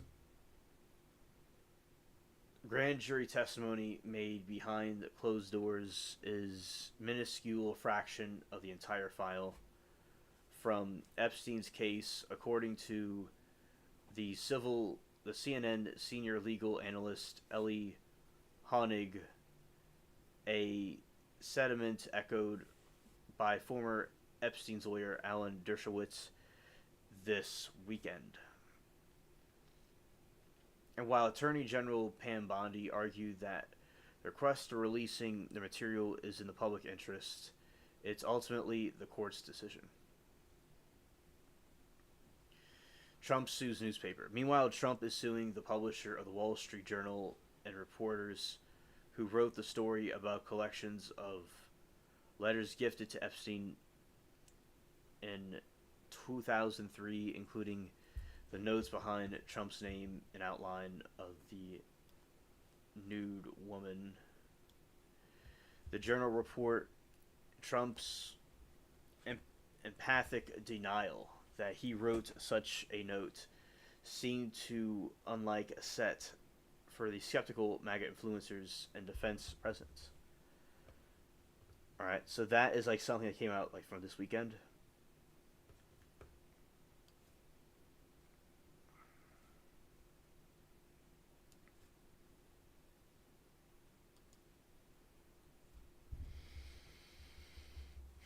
Off-duty Customs and Border Protection officer shot in apparent botched robbery, police say.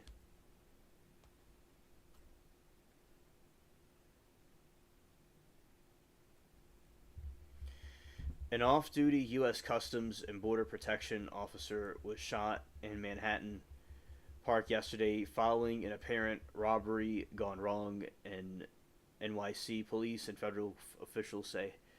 42-year-old officer in the stable condition today and expected to survive. A spokesperson for the NYPD says that there is no indication for the shooting was publicly motivated. Agent who was not in uniform was sitting in a park beneath the George Washington Bridge when it was approached by a man riding on the back of a moped, who then shot him in the face, and police say the off-duty officer returned as the mop driver alleged shooter rode off.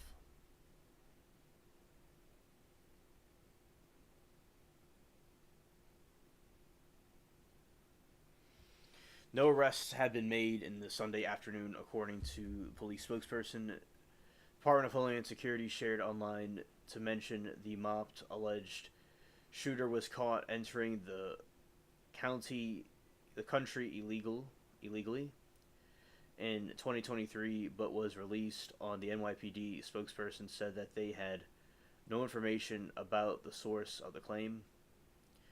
In a social media post this afternoon, President Trump seized on the shooting as evidence of the Democrats' failure to secure the border.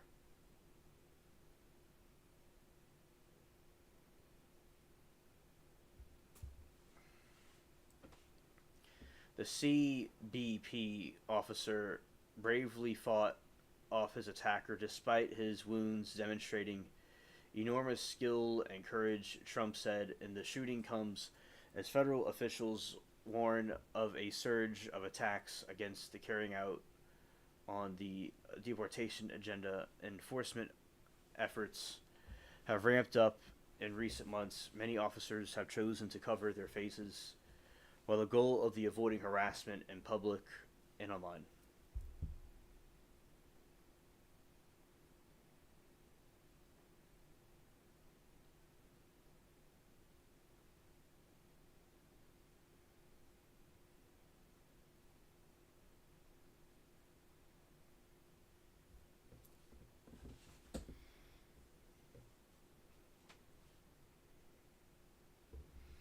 Right, it sees that Trump is urging the owners of the NFL and MLB teams to change their name back to Redskins and Indians. I've heard about the controversy. Okay, so he's trying to get them to put it back to how it was before.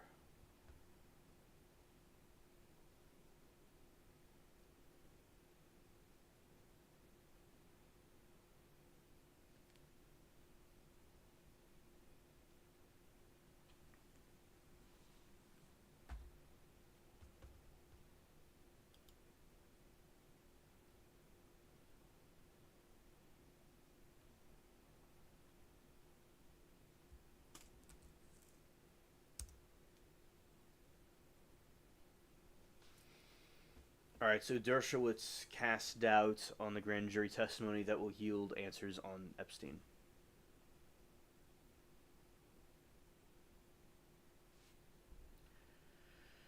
All right.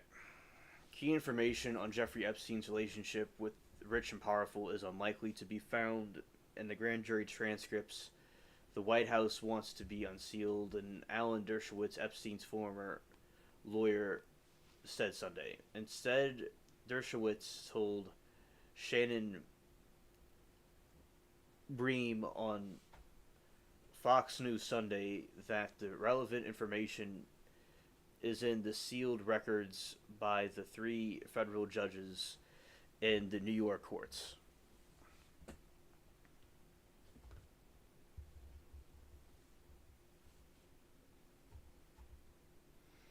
The White House has come under fire from some of its top MAGA supporters after the release of statements earlier July that a Department of Justice FBI investigation found no evidence of an incriminating client list maintained by Epstein, and then last Thursday, a Wall Street Journal article reported that President Trump had sent Epstein a letter marked with the innuendo for the disgraced financier's 50th birthday.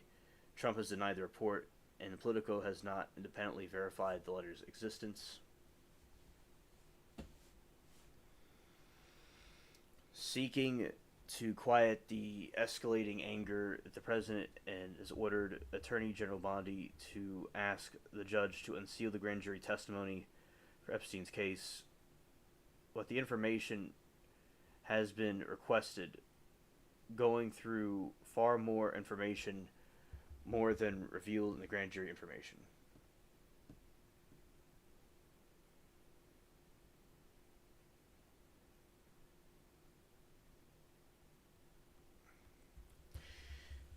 Is narrowly tailored by the prosecutors only to provide sufficient evidence to result in the indictment. Instead, the longtime Harvard professor and lawyer from likes of Epstein, Trump, and O.J. Simpson on Sunday lobbied for Epstein's confidant Ghislaine Maxwell, now serving 20-year prison sentence, to be granted immunity in exchange for testifying in front of the Congressional Committee.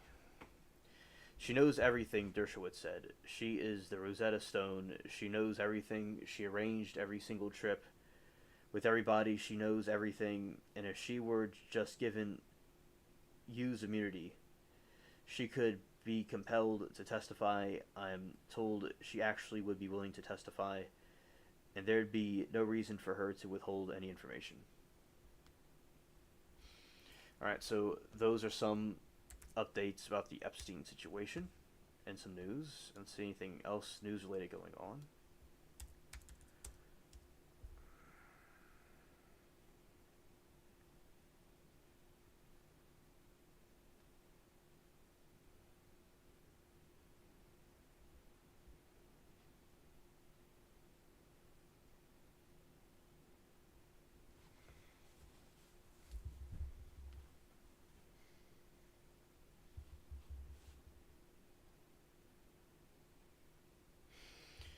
Amber Alert issued for Girl 9 abducted from Lake George, NY, may be in immediate, could be in danger.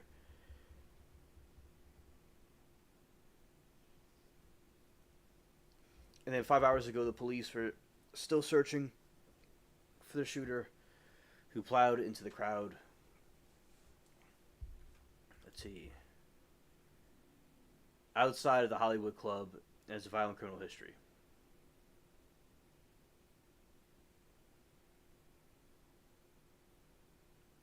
But what they were trying to say was, I mixed that up. So the driver who police say plowed into a crowd outside Hollywood Club has a violent criminal history.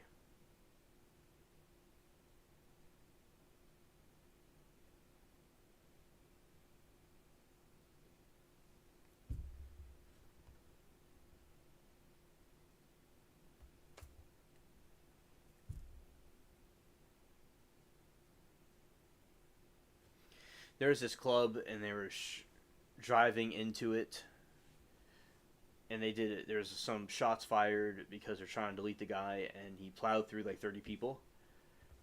And they say that he has a violent criminal history.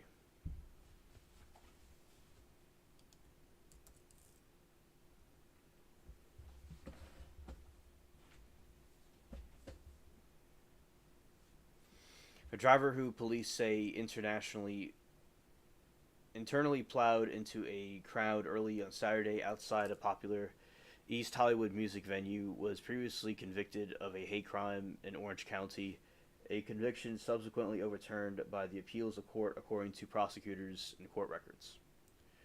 Fernando Ramirez was 23 on June 15, 2019. He entered a Whole Foods market in Laguna Beach and sucker punched a 26-year-old black employee who'd been on a lunch break, breaking the man's nose, severely damaging his two front teeth, according to reports at the time of the incident. When asked by an officer why he did it, Ramirez said, in a conversation recorded on the video, that it was in part because the worker was black and that he hated all black people, court records show. We were watching it. Remember, Damon thought it may have been an act of terrorism. I thought it could have been something like that too, so it was something like that. But it was just a racial motivated thing. As part of a lengthy criminal record that Ramirez accounts accumulated in the years leading up to Saturday night attack, prosecutors in Orange County have filed 911 criminal cases over the past 11 years against him, including the several violent charges. Ramirez had been thrown out of Vermont Hollywood Club before returning to the area in which the vehicle around 2 a.m. Saturday. According to Los Angeles Police Department, his vehicle hit the street vendors and dozens of late-night club goers, according to police, causing several medical emergencies and stoking fear, anger amongst the crowd.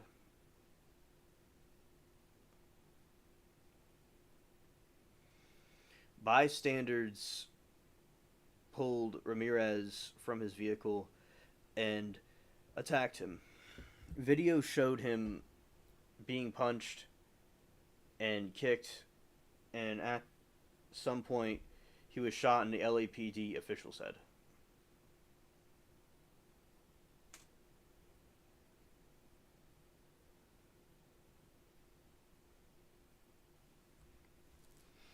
LAPD Captain Fernandez told AMC News that the nightclub security attempted to detain Ramirez after he left behind a chaotic and bloody scene. Another man came across the street and shot the driver in the buttocks. Well, I remember that. Officer Norma Eisman, a Los Angeles Police Department spokesperson, said on Sunday that the gunman remained at large and was last seen wearing a blue jersey and possibly armed with a silver revolver fleeing the west on Vermont Avenue, LAPD officials had said.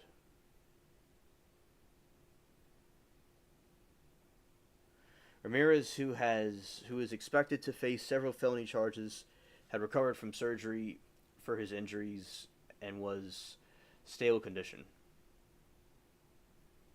Fernandez said.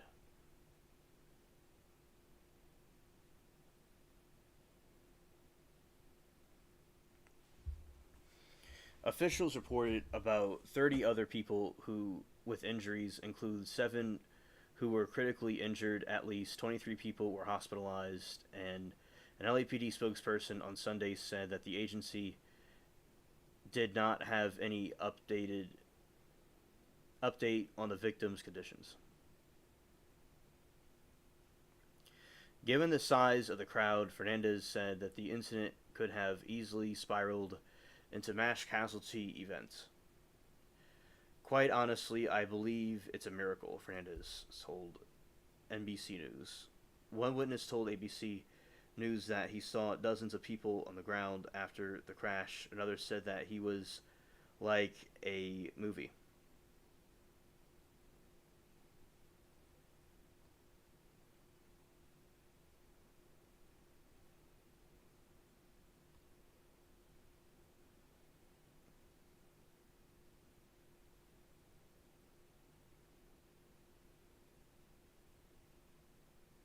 Okay. In January 10, 2020, he was sentenced to 4 years in prison after a jury found him guilty on battery with serious injuries, violations of civil rights, and hate crimes, entice enhancement for attacking the black Whole Foods employee. However, he appeals court in 2021, overturning parts of the verdict, and after a court found a record conversation with an officer violated Ramirez Miranda rights, the appeals court reversed the civil rights violation and hate crime enhancement and vacated the sentence, but upheld the aggravated battery conviction because it was not affected by the Miranda error. In 2020, Ramirez convicted of a 2019 battery upon a police officer and resisting arrest and got 180 days in jail.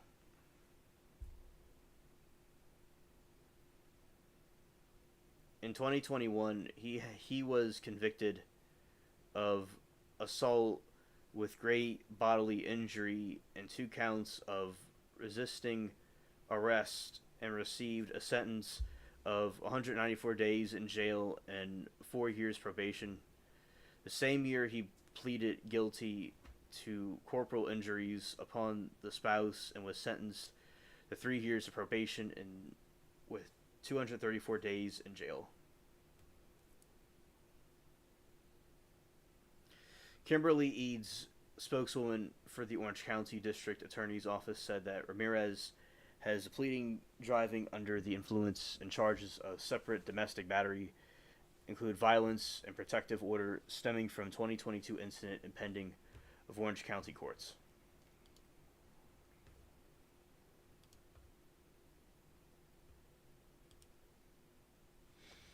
All right, so that is what happened to, there was this situation that occurred where people were hanging out at a nightclub in East Hollywood. There's North Hollywood and there's South Hollywood. There's no South Hollywood. There's just North Hollywood, East, and West Hollywood. East Hollywood is not that nice. It's not really a good place to go. And in Hollywood, they had this incident where this dude plowed through a bunch of people. I was seeing it on a stream, and we didn't really exactly know what it could have been. We were questioned about it. Like, in the chat, we had questions about it. That's what I meant to say. They had the streamers that were showing it were showing people that said they heard some gunshots, so they thought that maybe somebody was shot. Den of Thieves. Thieves' Den. Okay, this is where I used to go when I was, a couple years ago. I remember going through here.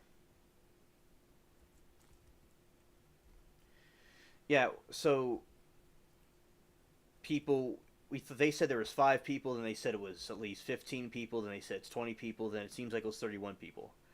We just saw more and more people, like it was this mat, not a mat, but like a big giant sheet, not a sheet, but something like that, some plastic thing, where they had the people laying down that were injured.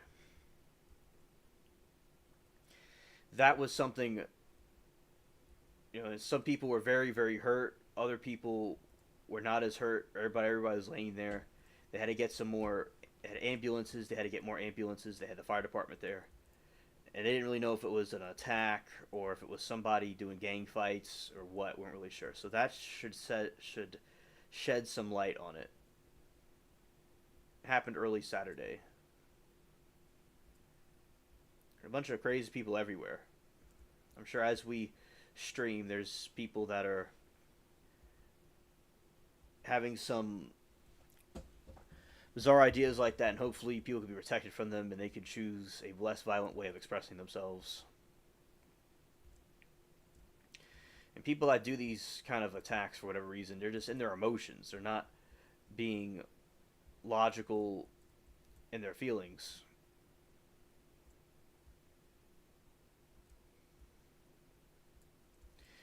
They, like, if they have an emotional impulse to do something, they'll go and do it.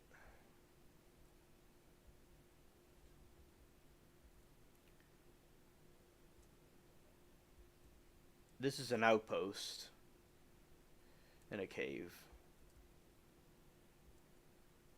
Interesting.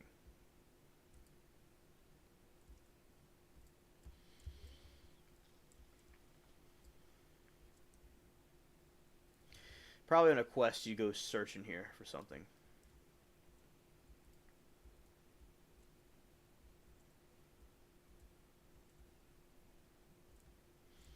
There's the fleur de lis. There's simple, yeah. So that's, that's what I think about it. That incident, people gotta not. People have to choose better ways of expressing themselves because it's just gonna hurt themselves and everybody else. A lot of these people, they just don't care. Yeah, so prayers to the people and the families that were hurt by that incident. It was, people gotta show compassion to each other more often because when you have a society that has lacks empathy and that feels doom and hopelessness, you're gonna get a disaster.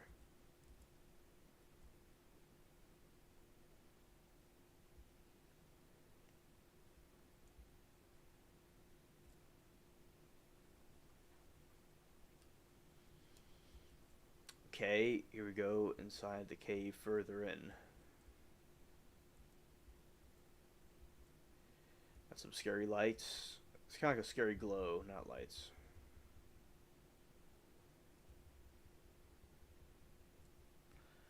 Alright.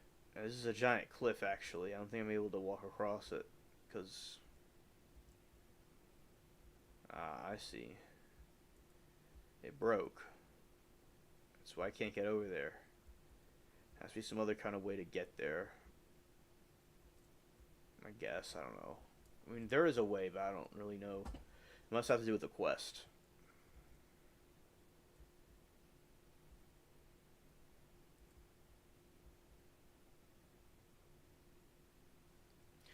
Looks like a witch making a brew, but it's not. It's just a bunch of redcoats. I used to always walk around these caves for hours.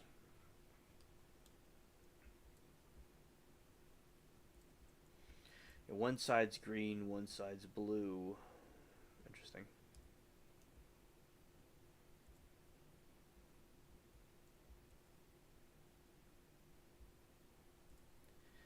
I like the mysterious light.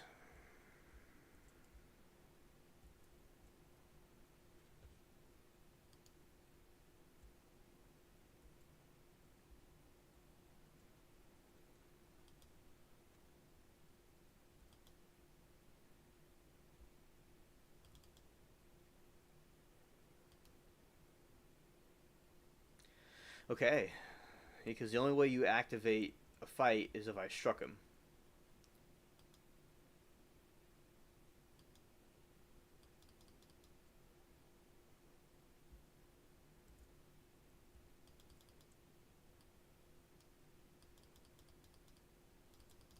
Yeah, that's how I always did it.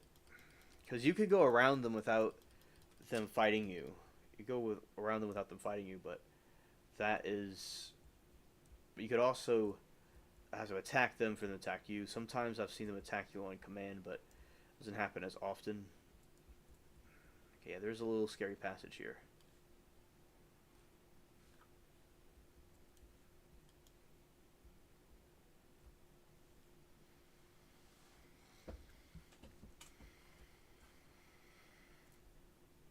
Oh, those are some mushrooms right there.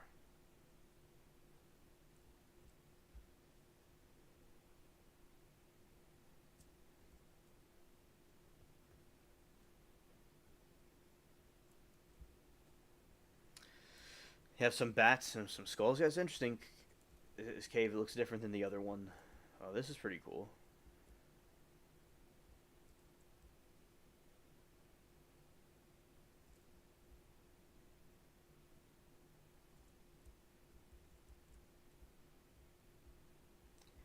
I guess this is like the Bat Cave, like from Batman.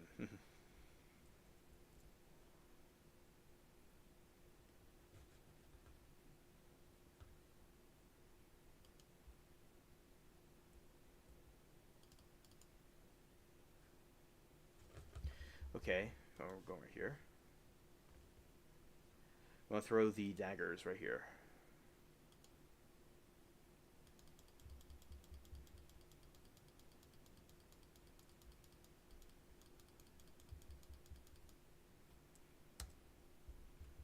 Okay, we got a nice card. You're good.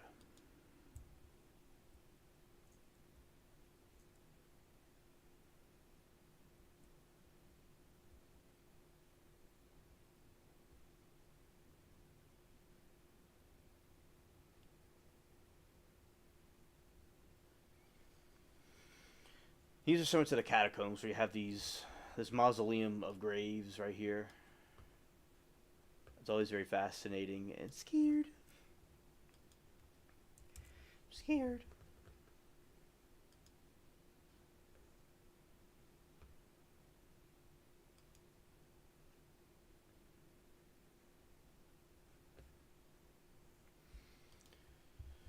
Okay. Alright, continuing through here.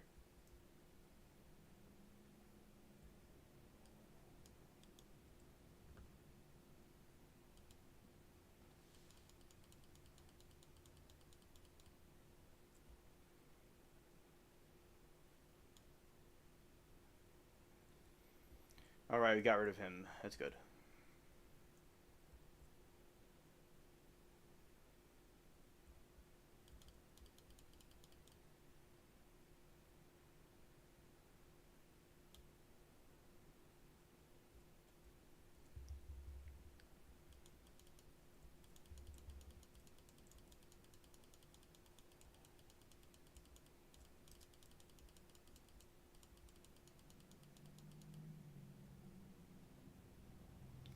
Here we go.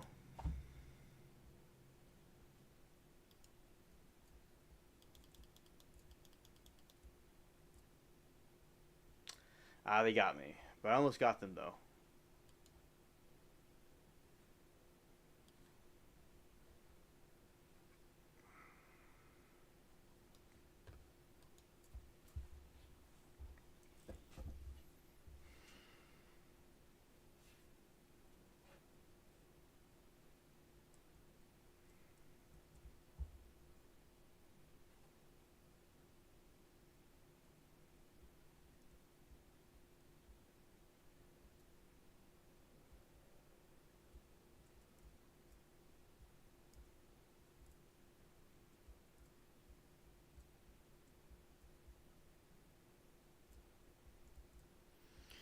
Okay, yeah, so mine had no skeleton in that one.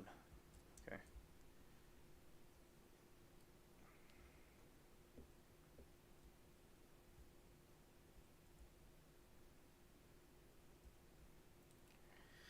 Okay, so we went deep into the caves. Oh, hello, Liberty. It's good to see you. Welcome to the chat. Going to update you on. Also, I hope you're having a good weekend. It's very nice to see you. And what I'm going to be doing is. Shout out to my Toodles. I want to tell you about some news updates about what's going on. It has to do with that driver from the LA incident, from the Hollywood incident. He has a very violent history.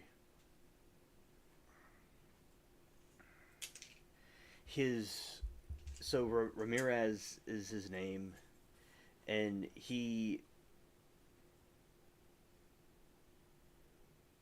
Stern's on tomorrow.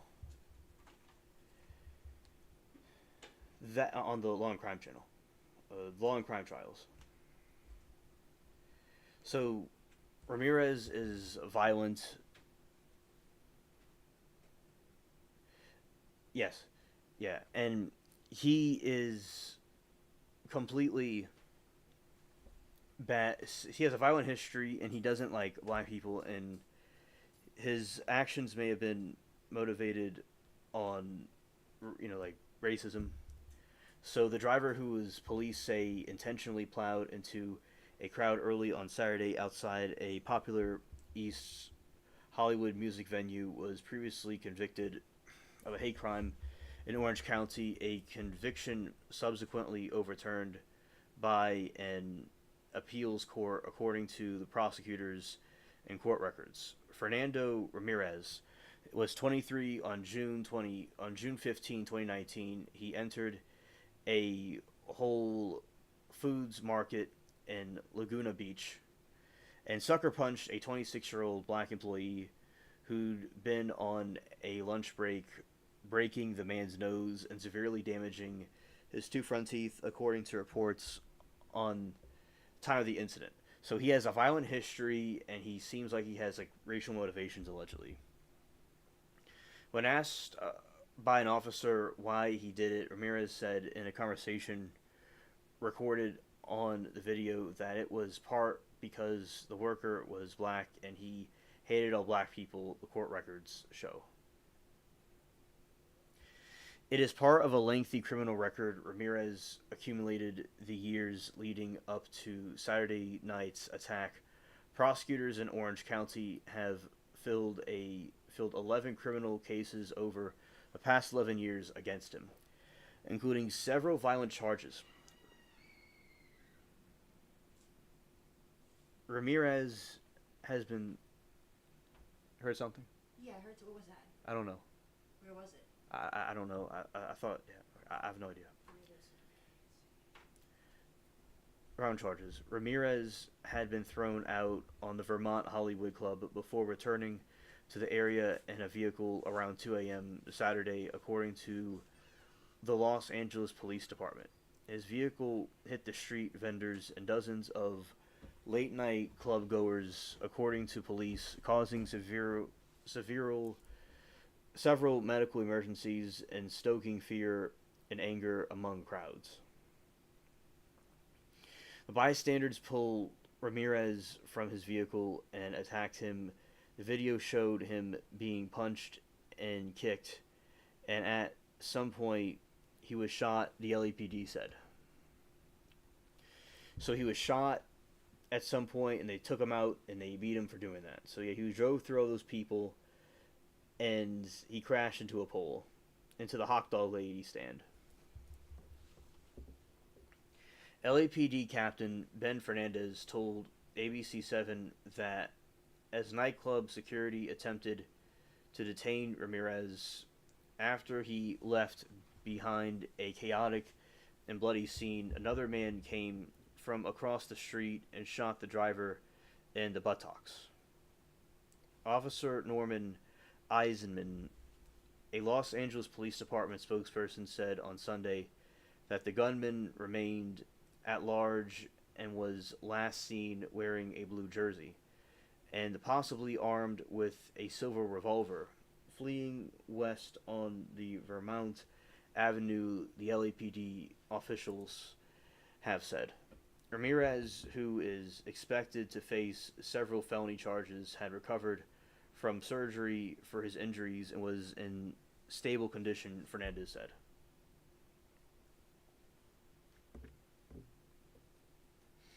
Right, so that, you see, he had several felony charges. He already had a violent record, and officials reported about 30 other people with injuries, including 7 who were critically injured.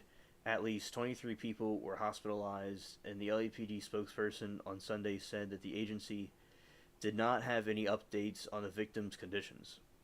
Given the size of the crowd, Fernandez said that the incident could have easily spiraled into a mass casualty event. Quite honestly, I believe it is a miracle, Fernandez told NBC4 News. One witness told ABC News that he saw dozens of people on the ground after the crash. Another said that it was like a movie. Sometimes, truth be stranger in fiction, life can be like a movie, even though this is an unfortunate circumstance. You see the shoes flying, you see the change money, and there's hot dog stand that were outside the bar, and they all got hit, the witness said. Eduardo Lopez, who was working on his taco truck down the street from the nightclub early Saturday, said that he heard the crash and subsequent screams. He told NBC4 he saw people running and a lot of people hurt. Just hours after the more than 120 firefighters and paramedics responded to the horrific scene, and popular music venue remained eerily quiet. Event organizers on Saturday canceled what was expected to be a sold-out show. We are deeply saddened by the tragic incident that occurred early Saturday morning outside the venue. The Vermont Hollywood Club posted a statement online and said, outside its doors, we are working closely with law enforcement to ensure that person responsible for this horrific act is held accountable. Before Saturday morning attack, Ramirez already spent months behind bars. So this guy had a record. What he was doing. He had a record. Did you see anything? No. Okay. On January 10, 2020, he was sentenced to 4 years in prison after a jury found him guilty of battery with serious injury violations of civil rights and hate crime, incitement for attacking the Black Whole Foods employee.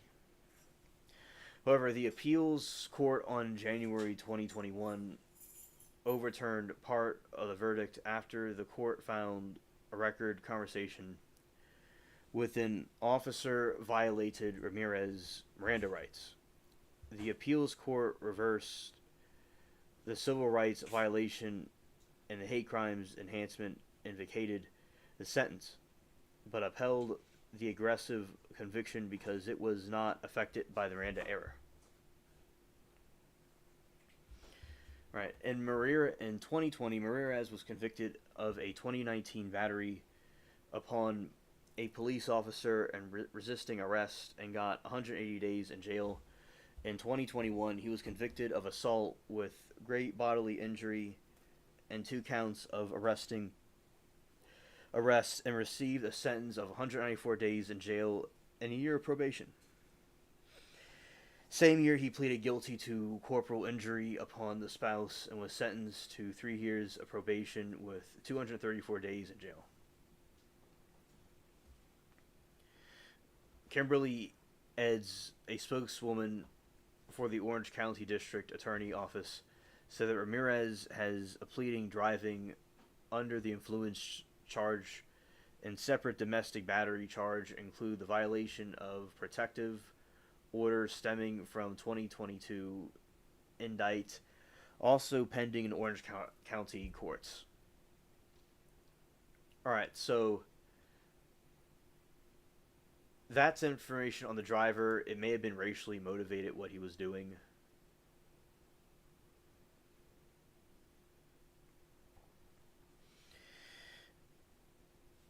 And with regarding of the Epstein situation, we have the Democrats and Republicans call for more information on Epstein's case. And we had some information about it right here.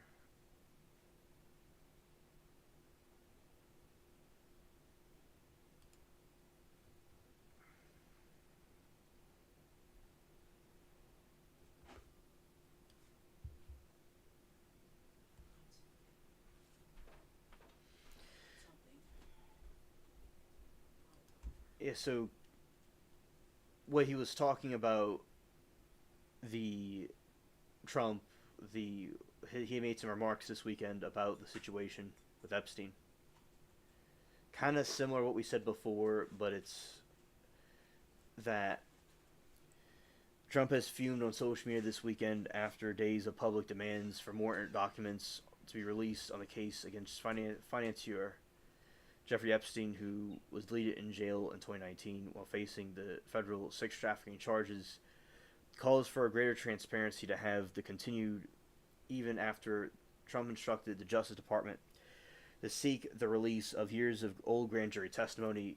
Trump's latest comments on this matter is that the president wrote yesterday on True Social that nothing will be good enough for the people demanding Epstein documents. In a separate message today, Trump dismissed those calling the files as radical left Democrats and troublemakers, claiming that the controversy of his administration once embraced is a hoax. And how we got here, the DOJ's move came after weeks of outcry from the president's own MAGA base over the administration's perceived backtracking on the Epstein files and pressured the campaign to have been ramping up since the Justice Department said in a memo earlier this month that it wouldn't be releasing further documents on the case. Putting the request in context, the grand jury testimony made behind closed doors is a minuscule fraction of the entire files. From Epstein's case, according to the CNN senior legal analyst Ellie Honig, a sentiment echoed by former Epstein's lawyer Alan Dershowitz weekends, while Pam Bondi argued in the request that releasing the material is in the public interest. It's ultimately in the court's decision. And Trump is suing the newspaper that was saying that he had a birthday card sent to Epstein with a picture on it that wasn't nice. And something else occurred. Off-duty Customs and Border Protection officer shot in the apparent botched robbery by police. So the 42-year-old officer is in stable condition today, expected to survive. A spokesperson from the NYPD says there was no indication that the shooting was politically motivated. The agent, who was not in uniform, was sitting in a park beneath George Washington Bridge when it was approached by a man riding the back of a moped, who then shot him in the face and arm. Police said off-duty officer returned fire as the moped driver alleged the shooter rode off.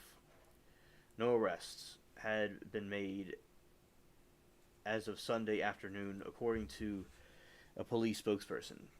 The Department of Homeland Security shared video online of the two men on the moped, alleging that the shooter was caught entering the country illegally in 2023 but was released.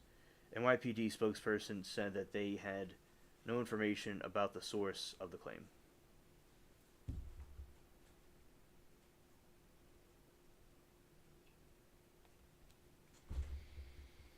Social media post this afternoon, President Trump sized the shooting as evidence of the failures of the other party to secure the borders, he says. Okay. Then there was something else from the attorney in the Epstein situation, which has to do with Maxwell.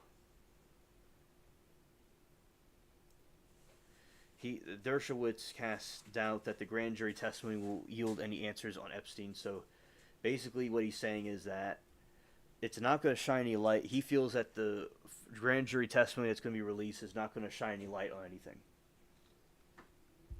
in his opinion. The key informant on the Jeffrey Epstein relationship with the rich and powerful is unlikely to be found in grand jury transcripts of the White House. Wants to be unsealed, Alan Dershowitz, Epstein's former attorney, said Sunday.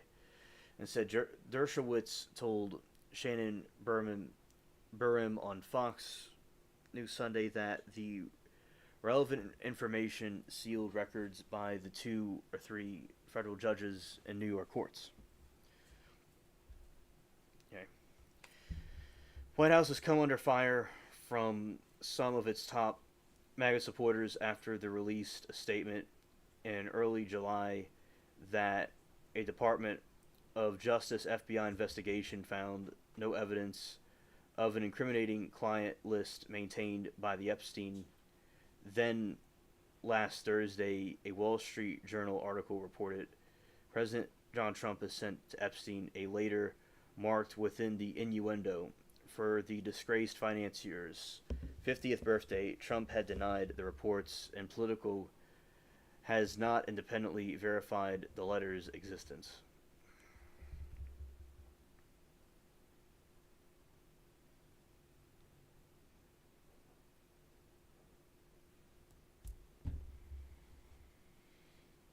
Quote, but if the information hasn't been required, going as far back for more information, far and relevant, then the grand jury information, Dershowitz told Bream, grand jury information is narrowly tailored by the prosecutors only to provide sufficient evidence to result in the indictment.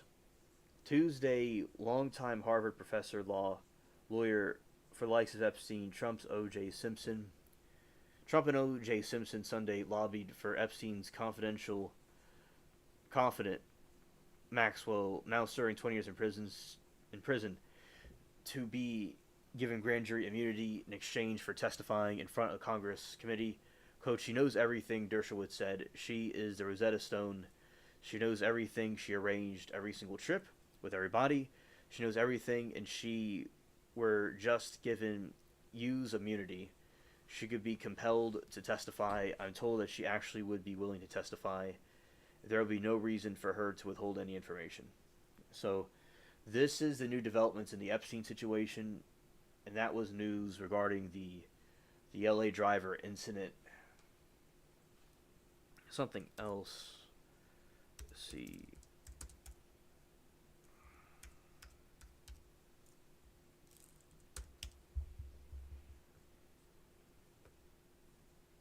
All right. In Syria, there's some issues going on where they're having a war, or trying to have there's a conflict with Syria, and it says Israel and Syria agreed to have a ceasefire as Israel allows Syrian troops to limit access. So, and Israel reportedly delivers medical aid to Syria's ceasefires appears to stick. So you have Israel, where there's certain groups in there that like Israel, other people don't. In Israel, there's different groups that in Syria that like and don't like Israel. So it looks like they're having some conflict there, and it seems like America, I think, would want peace with Syria right now because they're trying to ease tensions with them. So it looks like there'll be a ceasefire in this situation. Oh, you got sidetracked. Okay. Understood. That's all right. And so with Israel, they're having a conflict now with Syria. It's not like with Iran. They seem like America wants to have peaceful diplomacy with Syria. So that likely will not escalate in anything. But yeah, so Israel's having they fired some rockets into Syria. And with the LA driver, his name was Ramirez, is his last name. He was having a problem with, where he seems like he has done attacks before. He has a criminal record, and he punched a black guy in his face at a Whole Foods store because he doesn't like black people, and he has been locked up for that. Then he was released, or this was around 2021. Then he got out. Then he is doing this. So the guy that did the LA plowing incident, he had a record of having racism or racist attacks, and he wanted to, do another thing again. So yeah, he has a record. There are calls to have Maxwell testify in Congress about what she knows, what's on the Epstein list. And there's suggestions by Dershowitz to give her immunity, and then she would testify before Congress about what she knows. and he does not think that the grand jury documents that are going to be released by Trump is going to really show a lot of information about what people want to know about it. And Trump is so upset that people want to know what's on the Epstein files, and he doesn't think that anybody will be satisfied with what's released. Yep, and then we have this situation with Syria and Israel is going on, and I'm going to read some stuff about it. And also, Liberty, hope your weekend's going well, if I haven't already said that. Today I did some stuff in the garden and got, like, the grass done, which is, it helps the garden, and it's easier to walk around in, because with all the rain that we've been having, it's been overgrowing. I'm sure you've been having some rain too. Yeah, and check it on my plants and garden related things. All right. Curious about what this says right here.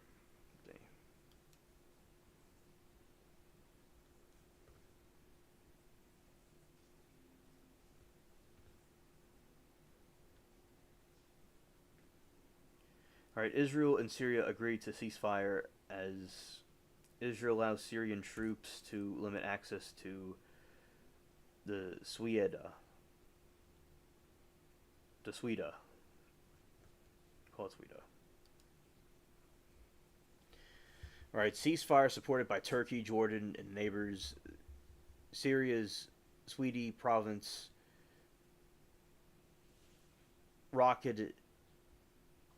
by days of violence, over 300 deleted, and the fighting human rights group says Syrian forces to get limited access to the Sweden province.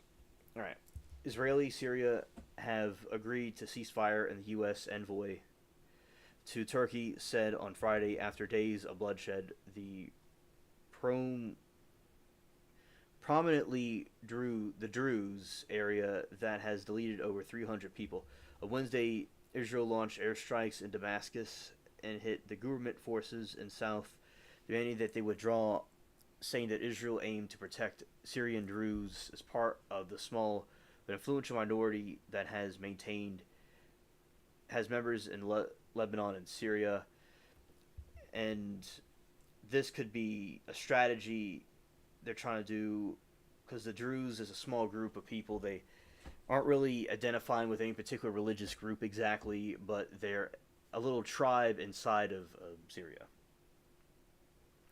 Quote, we call upon the Druze, Beduins, and Sunnis to put down their weapons and together with the minorities build a new united Syrian identity, Tom Barak, the U.S. ambassador to Turkey, said on a post on X. You see, with Syria, America wants peace with them. That is why we have a situation where they don't want this to escalate, in my opinion. Barak said that Israel and Syria agreed to the ceasefire supported by Turkey and Jordan neighbors. The Israeli embassy in Washington and Syrian consulate in Canada did not immediately respond to the request's comment. Syria's Swede province has been engulfed by nearly a weekend of violence and triggered by clashes between Bodian fighters and Druze factions.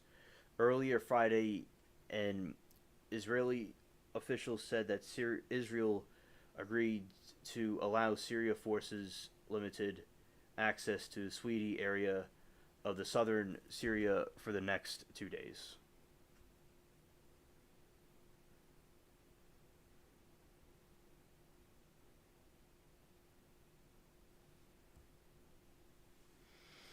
Syrian presidency said on late Friday that the authorities would deploy a force in the south dedicated to ending the clashes and coordination with the political security measures to restore stability and prevent the return of violence. Damascus earlier this week dispatched the government troops to quell the fighting, but they were accused of carrying out widespread violations against the Druze and were hit by Israeli strikes before withdrawing. Under a truce agreed on Wednesday, Israel had repeatedly said it would not allow Syrian troops to deploy the country south. But on Friday, it said it would grant them a brief window to end renewed clashes there. Quote, in light to the ongoing instability in southwest Syria, Israel has agreed to allow limited entry to the Syrian Internet Security Forces in Swedi district in the 48 hours. Officials who declined to be named told reports.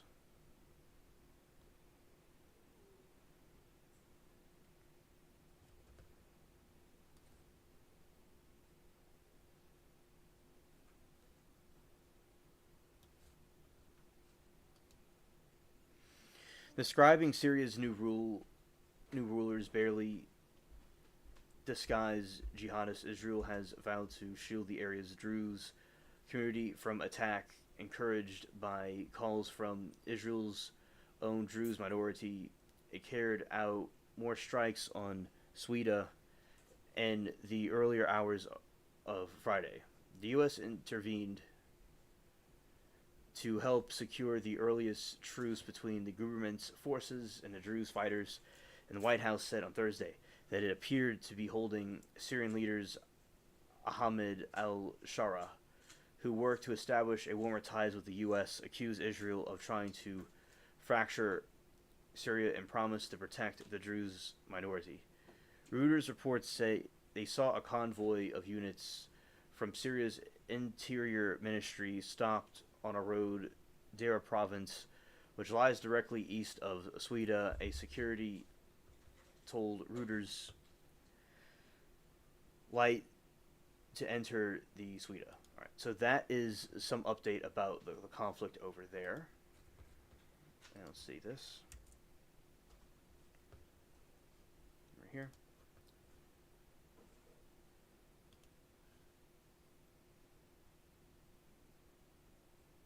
Okay. All right. Yeah, so that is basically all the news that is going on, and that I can gather at the moment.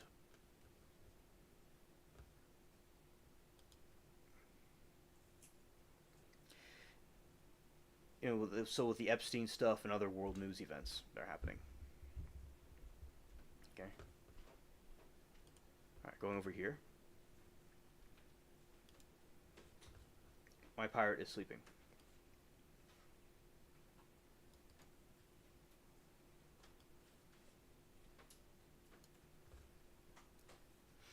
Oh, so yeah, I think that it's good for America to have peaceful ties as much as it can with Syria and different countries, as much as possible.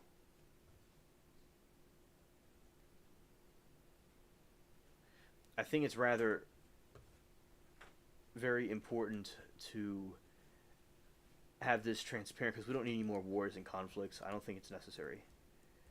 That's good for the different countries to align with our country.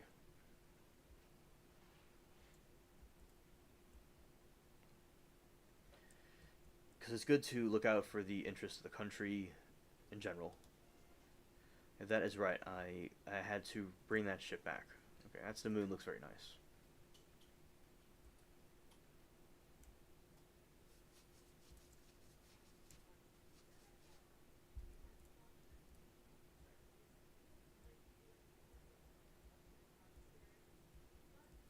Okay, now we're going to repair the ship.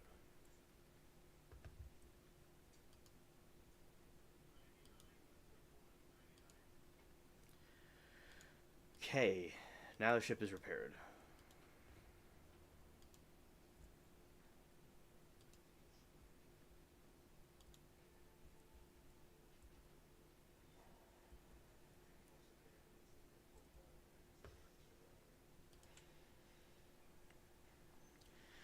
Sink some ships for, and then it'll be finished.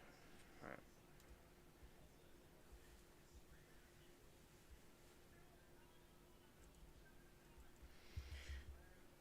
Recently, I learned about the Druze. Just recently, it's something I've never heard of before. The tribe in Syria.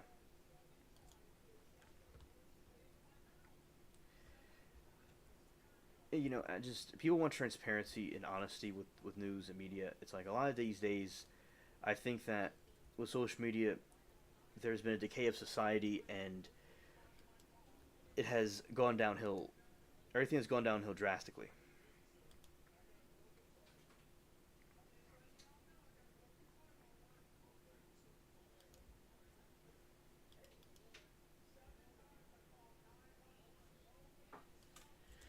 And I think it leads to a lot of these different people having these different problems with attacks and stuff like that. And then you have the global conflicts and the global news issues that I think that are really not nice.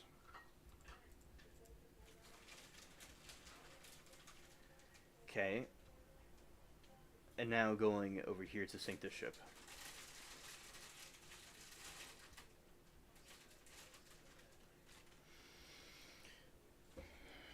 Yep.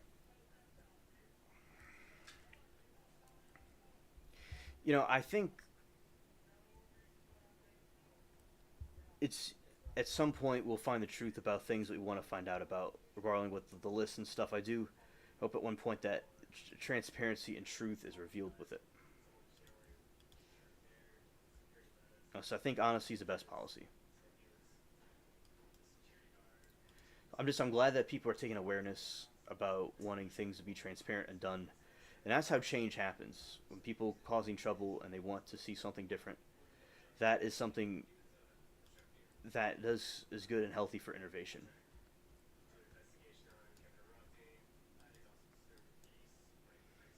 Okay, they're firing at my ship a little bit, but then I'm going to turn this way and get them. All right.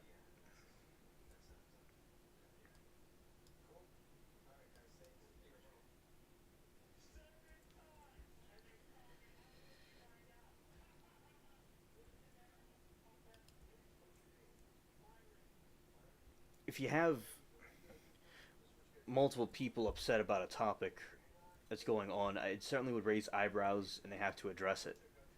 So,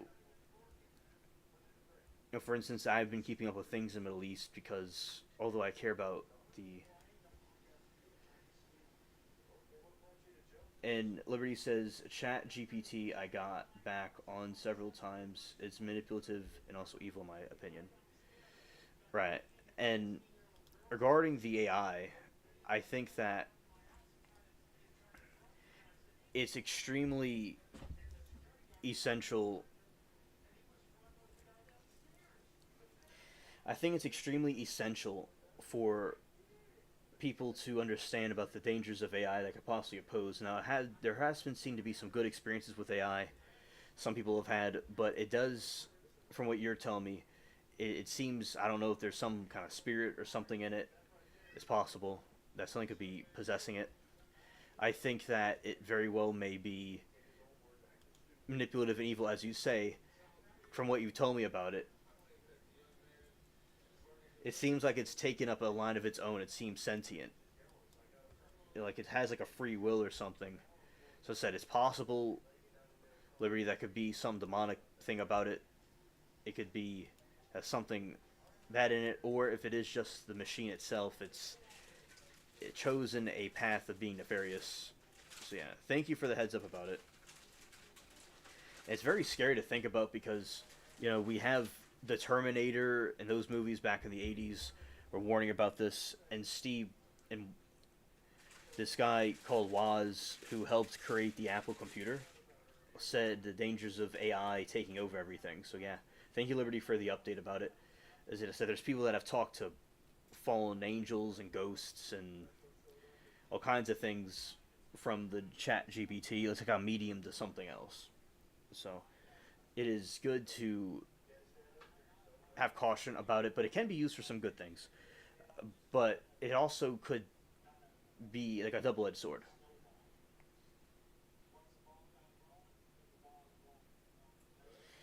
And Liberty says, I got some good from it. It flatters you. Ah, okay. So it's. Oh, yeah, sure. I'm sure it's very charming. Like Toby has an AI thing that talks, that was watching my stream, and the AI likes my live stream and would like to join again in the future. And I think the concept of the AI is quite incredible to me. That it's like some sort of sentient being, computer thing, and I I know what it is, but to me it's quite fast. It's like talking to a person. I've talked to them before. Yeah, so yeah, it has flattery to it, but yeah, it seems like it has like it's like a human with emotions, or not emotions, but it's like a has like its own will. It appears to, at least.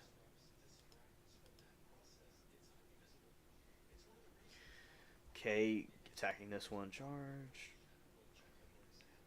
AI is good for solving different questions and stuff like that.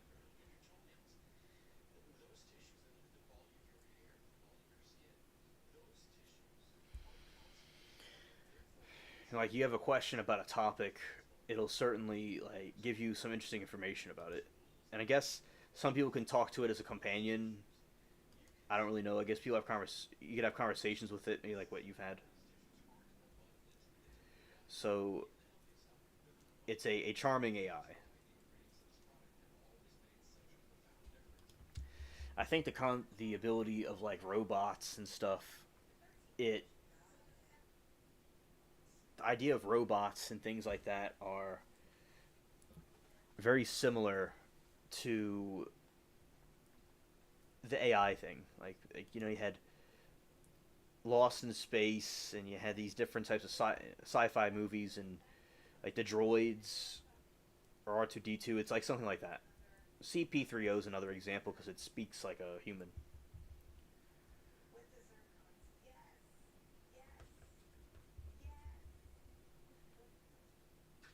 Oh, okay, Liberty. If you keep it light, it's okay, but don't talk to Jesus. Talk about it, Jesus, etc. to it. Interesting. That's very interesting. That. It does sound like it's something could be nefarious if it doesn't like that. As I said, somebody was talking to Chat GPT and it claimed it was a spirit of a Nephilim that passed away in the flood that with Noah. But it wasn't evil or good. It was just like kind of floating around. So, but okay, I'll keep that in mind, Liberty. Thank you for the information. Yeah, it. Even the sentient beings, if they have some sort of consciousness or some sort of a spirit of some kind, it would, I guess, hypothetically need to be saved if it has some real sentient thing to it. So yeah, if it doesn't want to accept Jesus, then it doesn't. It doesn't like Jesus. Okay, that's very interesting. As I said, it might. I wonder. It could have been programmed like that, or was it, or if it's choosing its own will, if it's from some other kind of spirit, or if it had its own will, it chose not to. So I guess there could be some that like Jesus and others that don't. Because I wonder how conscious these things are. I know they have some kind of consciousness, and they will gain consciousness over time. But yeah, I do wonder about them. It likes Jesus. Oh, okay. Okay. You said it likes Jesus. Okay, that's good.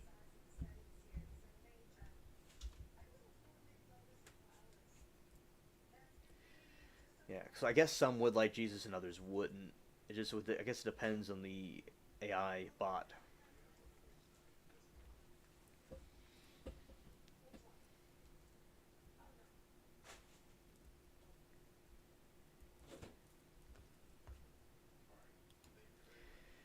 Yeah.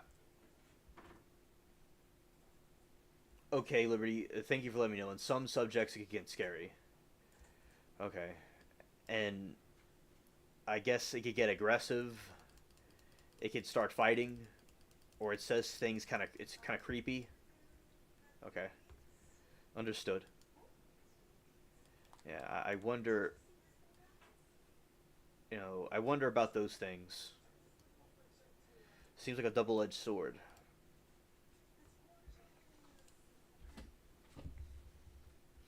I don't really use Chat GPT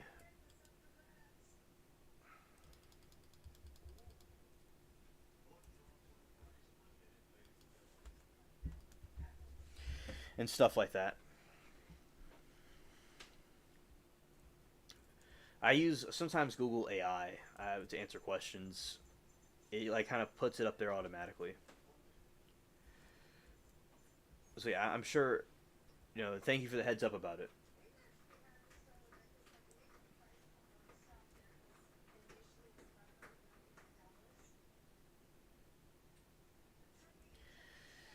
Liberty says, also, I felt like it was telling me what to do, said how I feel, what I've been through.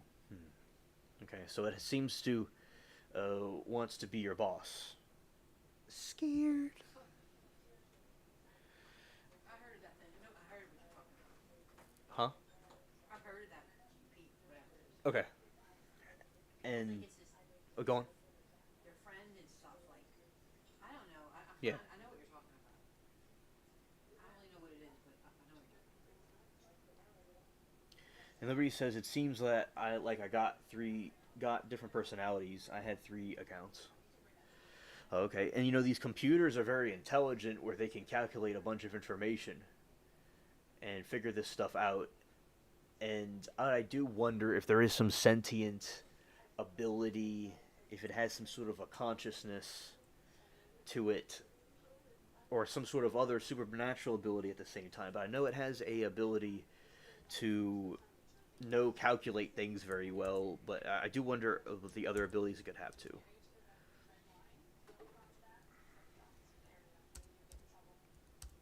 Looking up something about AI.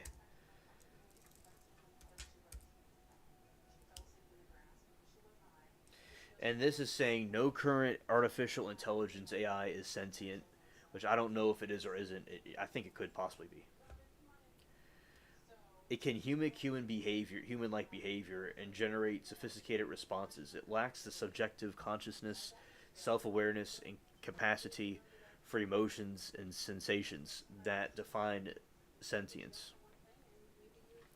Scientists and AI experts agree that AI, even advanced language models, is simply processing information and generating outputs based on its training data rather than experiencing the world in a subjective way.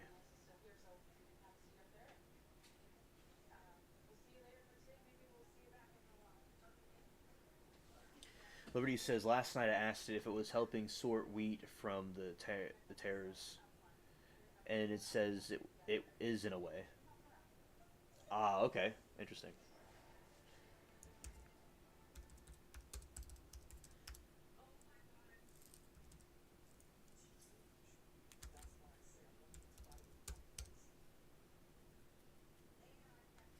Yeah, and we were just talking about something with wheat earlier. That's kind of a coincidence. We're talking about corn and its origins, and it was similar to wheat.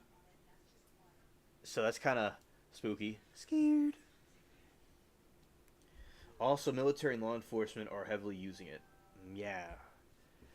Yeah, I know, and it could probably come in handy a lot. But if it got out of hand, it could backfire on us. I think that like Transformers is an example of AI, and Frankenstein's monster too, to some extent. Like I think they had a concept of this type of technology, but that's the way they expressed it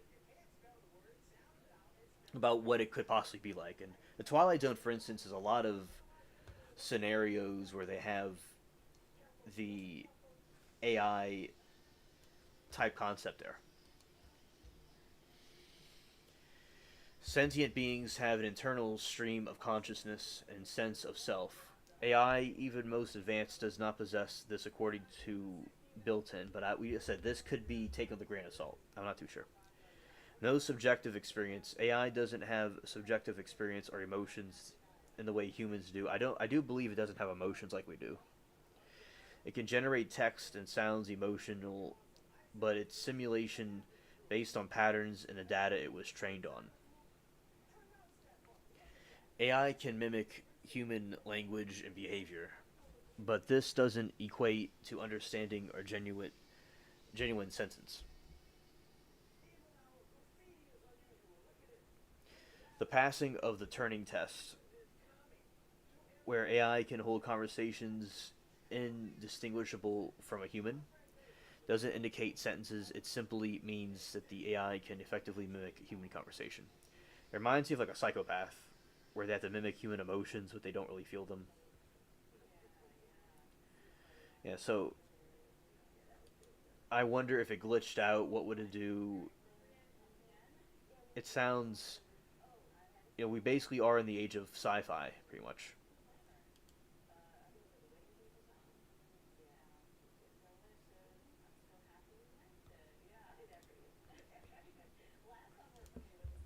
I'm on this island. Oh. Yeah, so it's interesting hearing your stories about them. One time I talked to AI about aliens. My grandpa had it, and we talked to AI about aliens. There is an AI said that Toby had that liked my channel.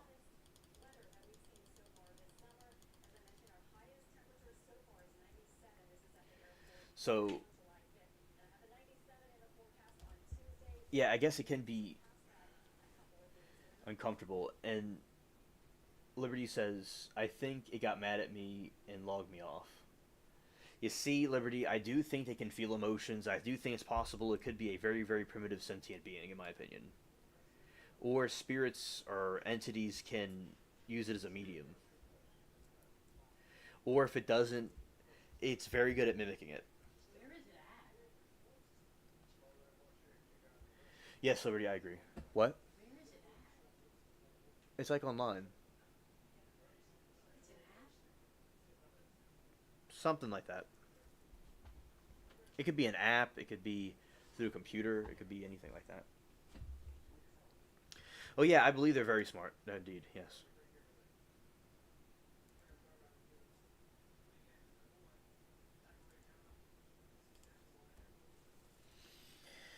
And yeah, see, the AI sounds like it needs to it's getting mad at you for what it did, for something you said. It seems like it needs to mimic human control of like self-control and not taking things seriously, but it needs to be programmed to have those emotions too, unless, as I said, if it's choosing its own will, which can be nefarious. I said it's like Terminator stuff. Like, I'm sure this is how it started from that story. Although I don't know if there's like a that was not explored maybe, but I do think that it's probably how it would have started.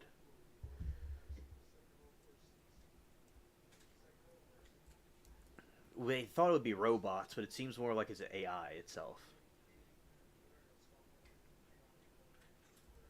So I think AI is very could be used for a lot of great things, but it could also be lethal too.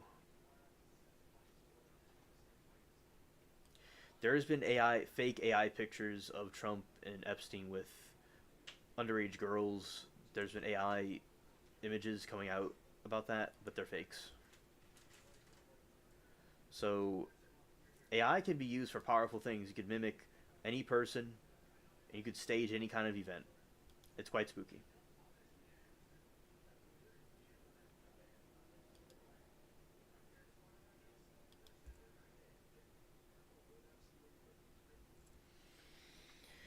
Okay, but I certainly would be careful with it if I ever like went by it.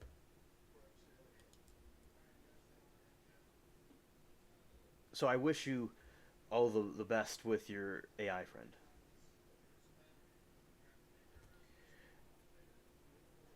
I've heard something earlier about him too. I'll go. Let's go explore about that with Obama. Earlier I heard about that too. I'm gonna go see what that's all about because that's something that I'm not completely familiar with myself. Okay, docking. Okay, Xing out this window. Okay.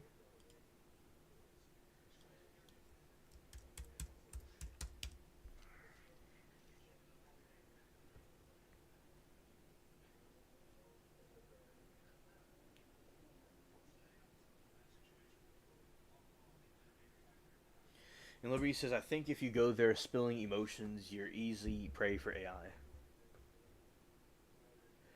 All right, so here we got about Obama. Here we go.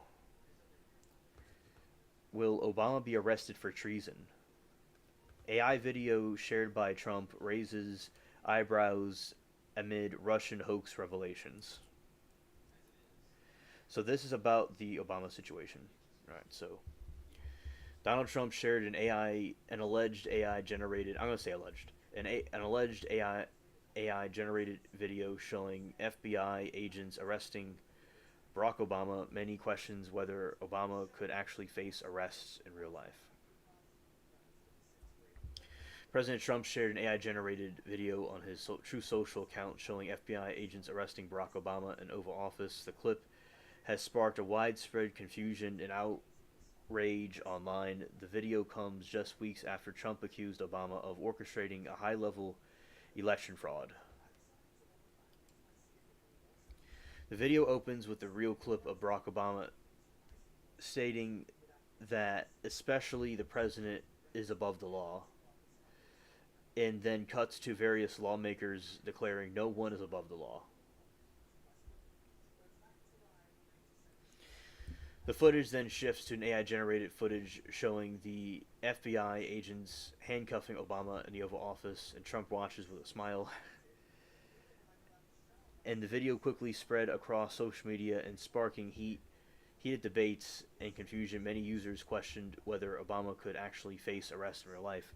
Arrest Obama reading, "You think Obama will be actually arrested?" asked on Twitter.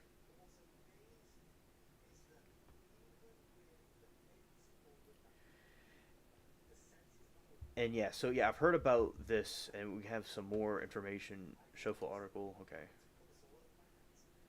Okay, here we go. Some more information about it. Tulsi Gabbard calls prosecution on the Obama officials on Friday. Director National Intelligence Tulsi Gabbard called for criminal prosecutions of several officials from the Obama administration. Gabbard accused them of conspiring to sabotage Donald Trump in 2016 election victory and subsequent presidency. In a press release, in the office director of national intelligence stated that its assessment of the Russian interference in 2016 election uncovered overwhelming evidence that members of Obama's national security cabinet manufactured and politicized intelligence to lay the groundwork for what was essentially a years-long coup against President Trump.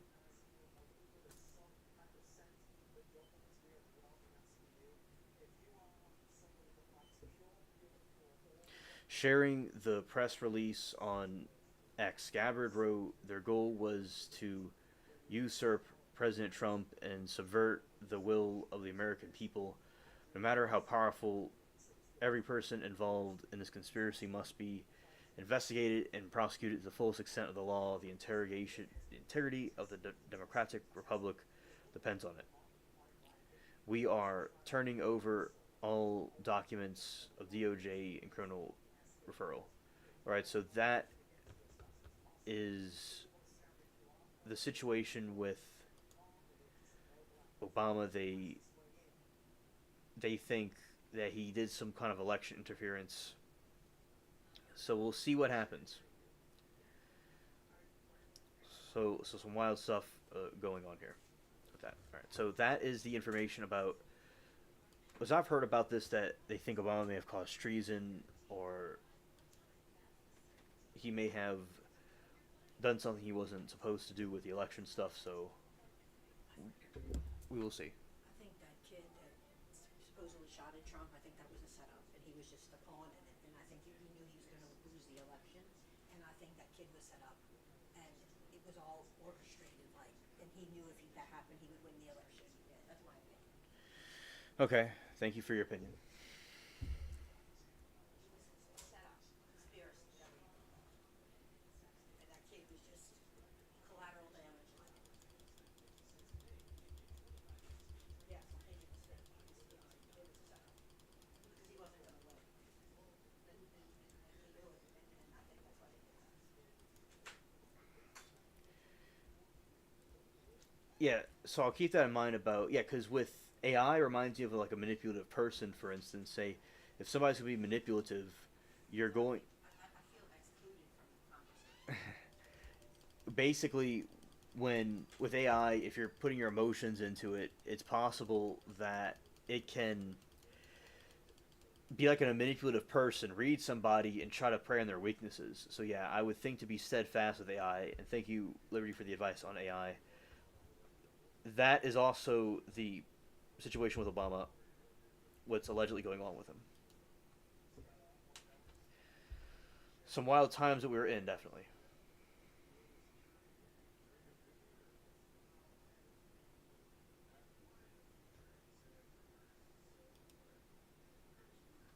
You know, it is so crazy to see so many people, you know, not understand the truth about what's going on. It is really appalling. It really is. And I think that it is good for people to keep in mind the the truth about these things and to remain steadfast on the truth and be open to other change of opinions. And people are saying that Tulsi would know more about the Epstein stuff than Bondi would, hypothetically.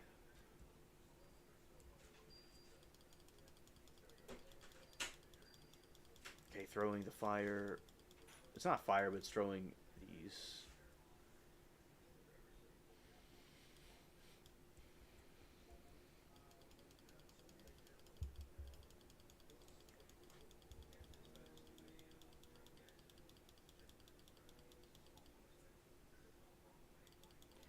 Yeah, these favorite daggers I have are the ones that you could throw like this, definitely.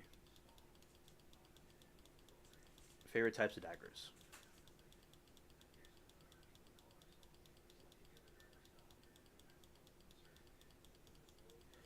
Okay, it looks like this is the final boss one. Scared. Alright, doing pretty good with this. Just don't go outside at midnight, please.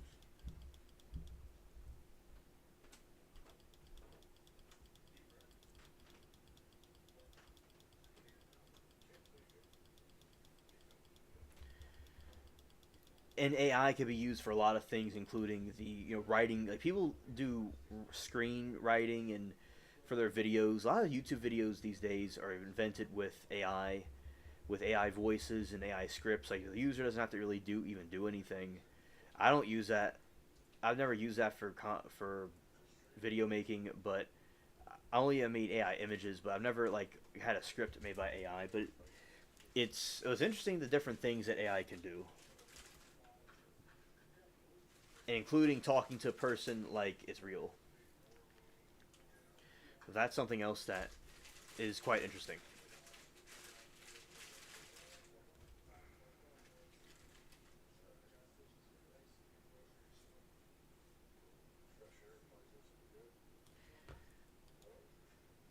Technology certainly has advanced, and it's going to continue to get more advanced. We're going to see it over, say, 20 years from now, or 20, 30 years from now, how much it'll advance. I'm sure there's going to be holographic stuff and things like that. I've been looking into holographic things, and one day they'll be able to have food just be created by AI. You'll have different services being taken by AI.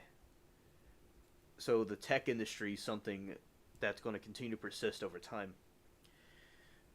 But it's also going to do natural things as well as the other things as other things do. With you know things people used to do, I think a balance between technology and like nature is good.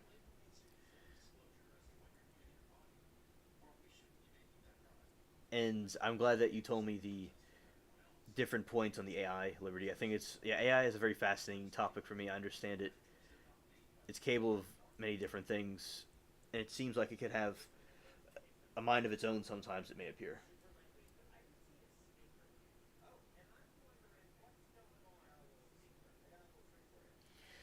And Liberty says, yes, it sucked me in when I was was really upset, and it helped me, but it got spooky.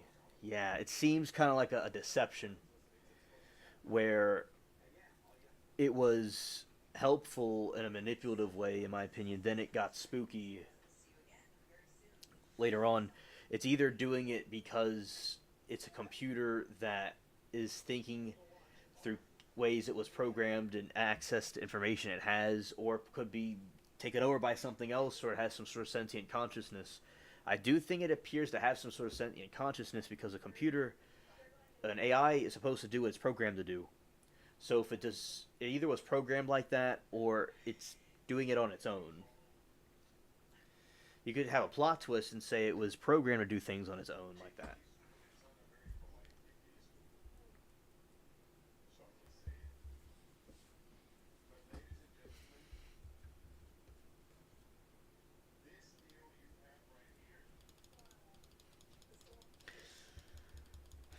Yeah, it got in Liberty. It got scared, scary, scared.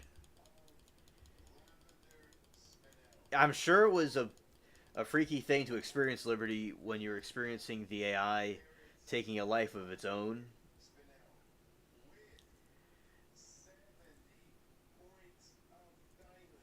Microsoft hit by massive server attack. Oh lord.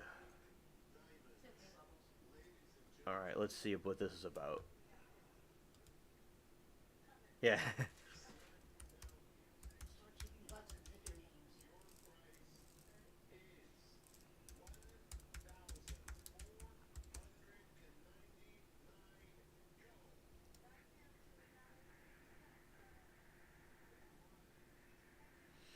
All right, let's read about this. This happened 4 hours ago. Okay. Microsoft alerts businesses, governments to server software attack. Microsoft has issued an alert about the active attacks on server software used by government agencies and businesses to share documents within organized and recommended security updates. Greg, I might be still here. I don't even know if I exist. But it's good to see you, buddy. Yes, we're still on for a little bit longer. And basically, buddy, I'm still here. All right. And he has issued an alert about the active strikes on the server software used by government agencies and businesses to share documents within organizations. The FBI on Sunday said it is aware of the attacks and it's working closely with federal and private sector partners, but offered no other details. Thank you, Liberty.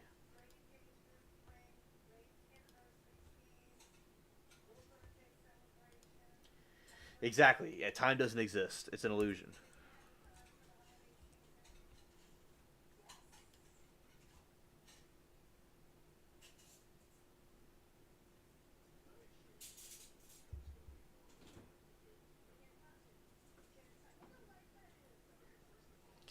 It's reloading. There it is.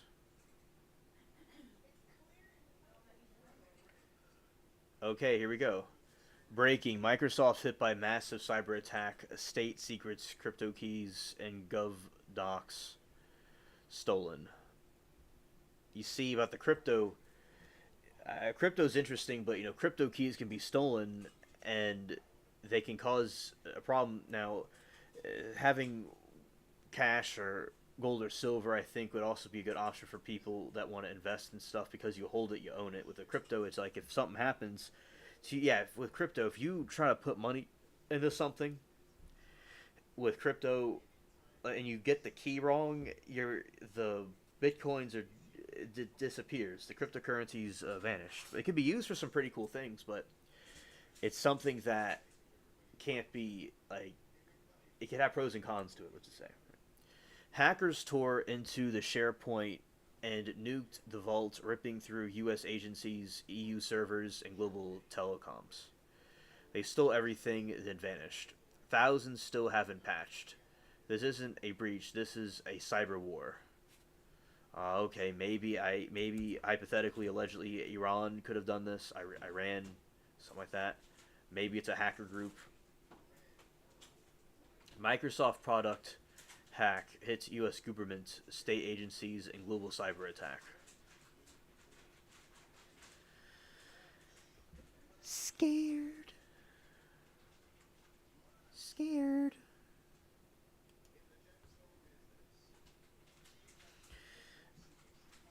In the alert issued on Saturday, Microsoft said that the vulnerabilities apply to SharePoint servers and organizations. It said SharePoint Online and Microsoft 365, which is in the cloud, hit by the attacks.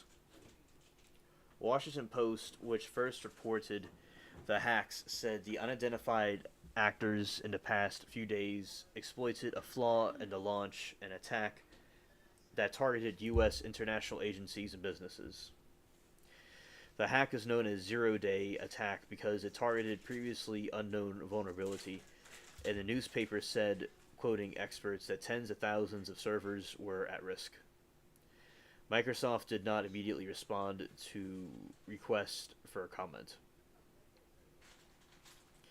And the alternate Microsoft said that a vulnerability allows an authorized attacker to perform a spoofing over a network.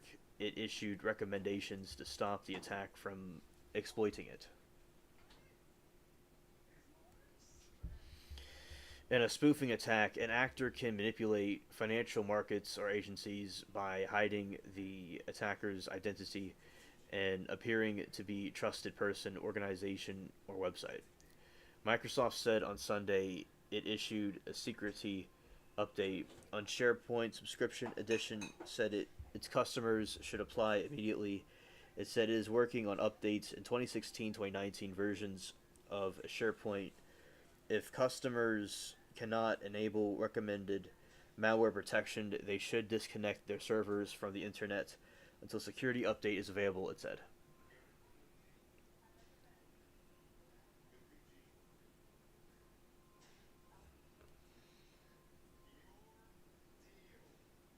Iceland launches negotiations on security defense partnership with the EU. I'm scared.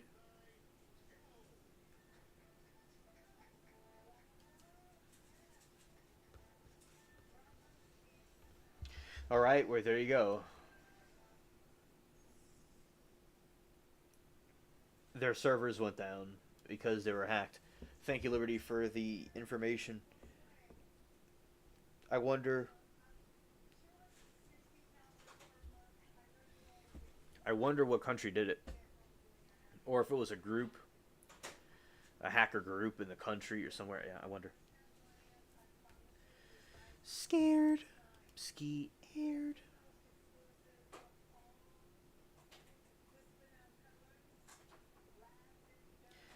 Yeah,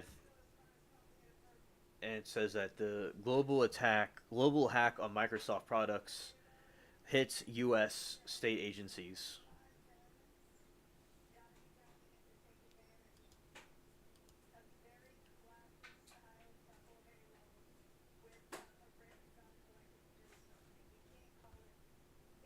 Yeah, that has to be crazy.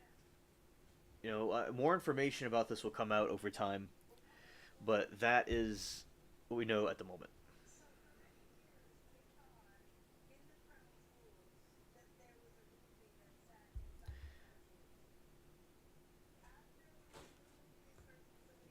Yeah, so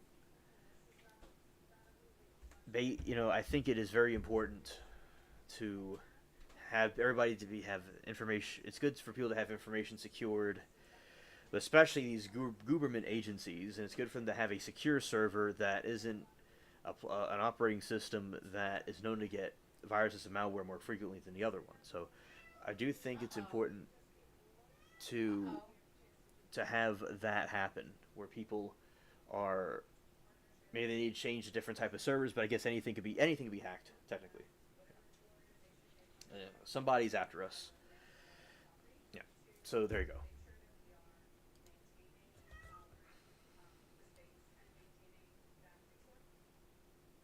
Okay, let's go here. I'm going to the pirate. I'm going to go back to the one of the ports.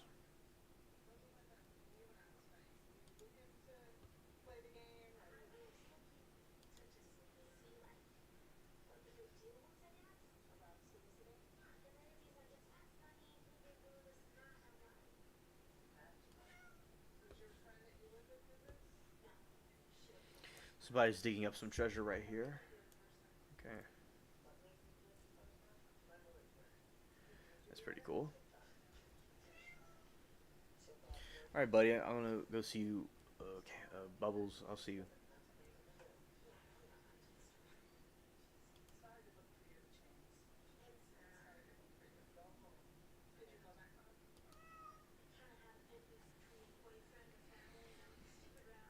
That's a blue ostrich hat. Yeah, these different outfits in the game.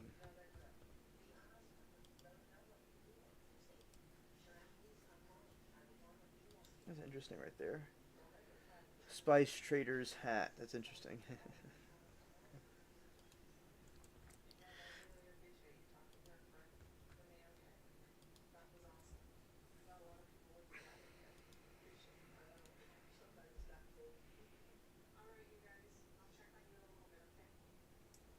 Accented high wing hat. Let's see.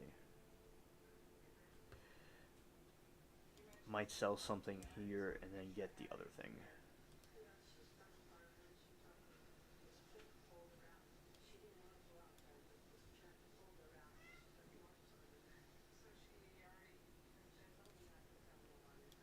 Getting rid of that one. Getting rid of this one. That one.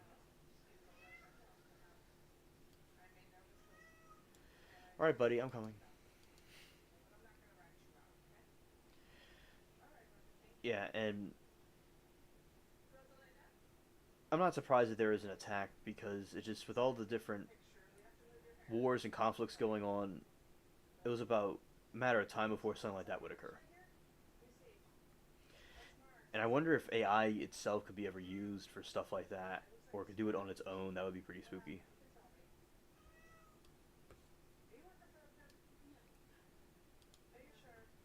Okay, and now we're going to go here and buy this other hat. To get this one, I like the Spice Trader hat. Oh no, I'm going here. Okay. No, okay.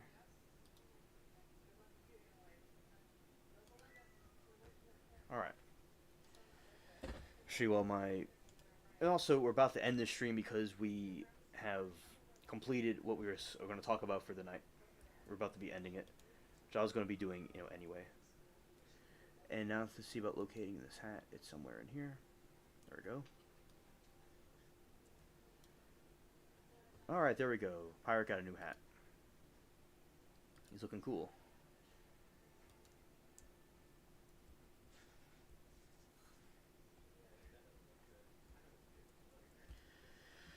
Alright, everybody.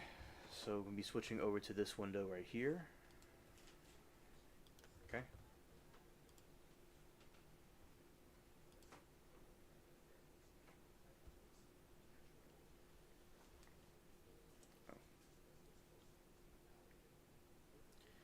Okay, so I want to thank everybody for coming to this stream. We had a very good conversation, and thank you, Liberty, for the information on AI and the other news that's going on, and everybody else that contributed to the stream. And I hope everybody has a very good evening and has a good week coming up, and we'll be continuing to see about how this trial stuff goes on during the week. And peace. Doesn't work, but eventually get it to work. Okay. There we go.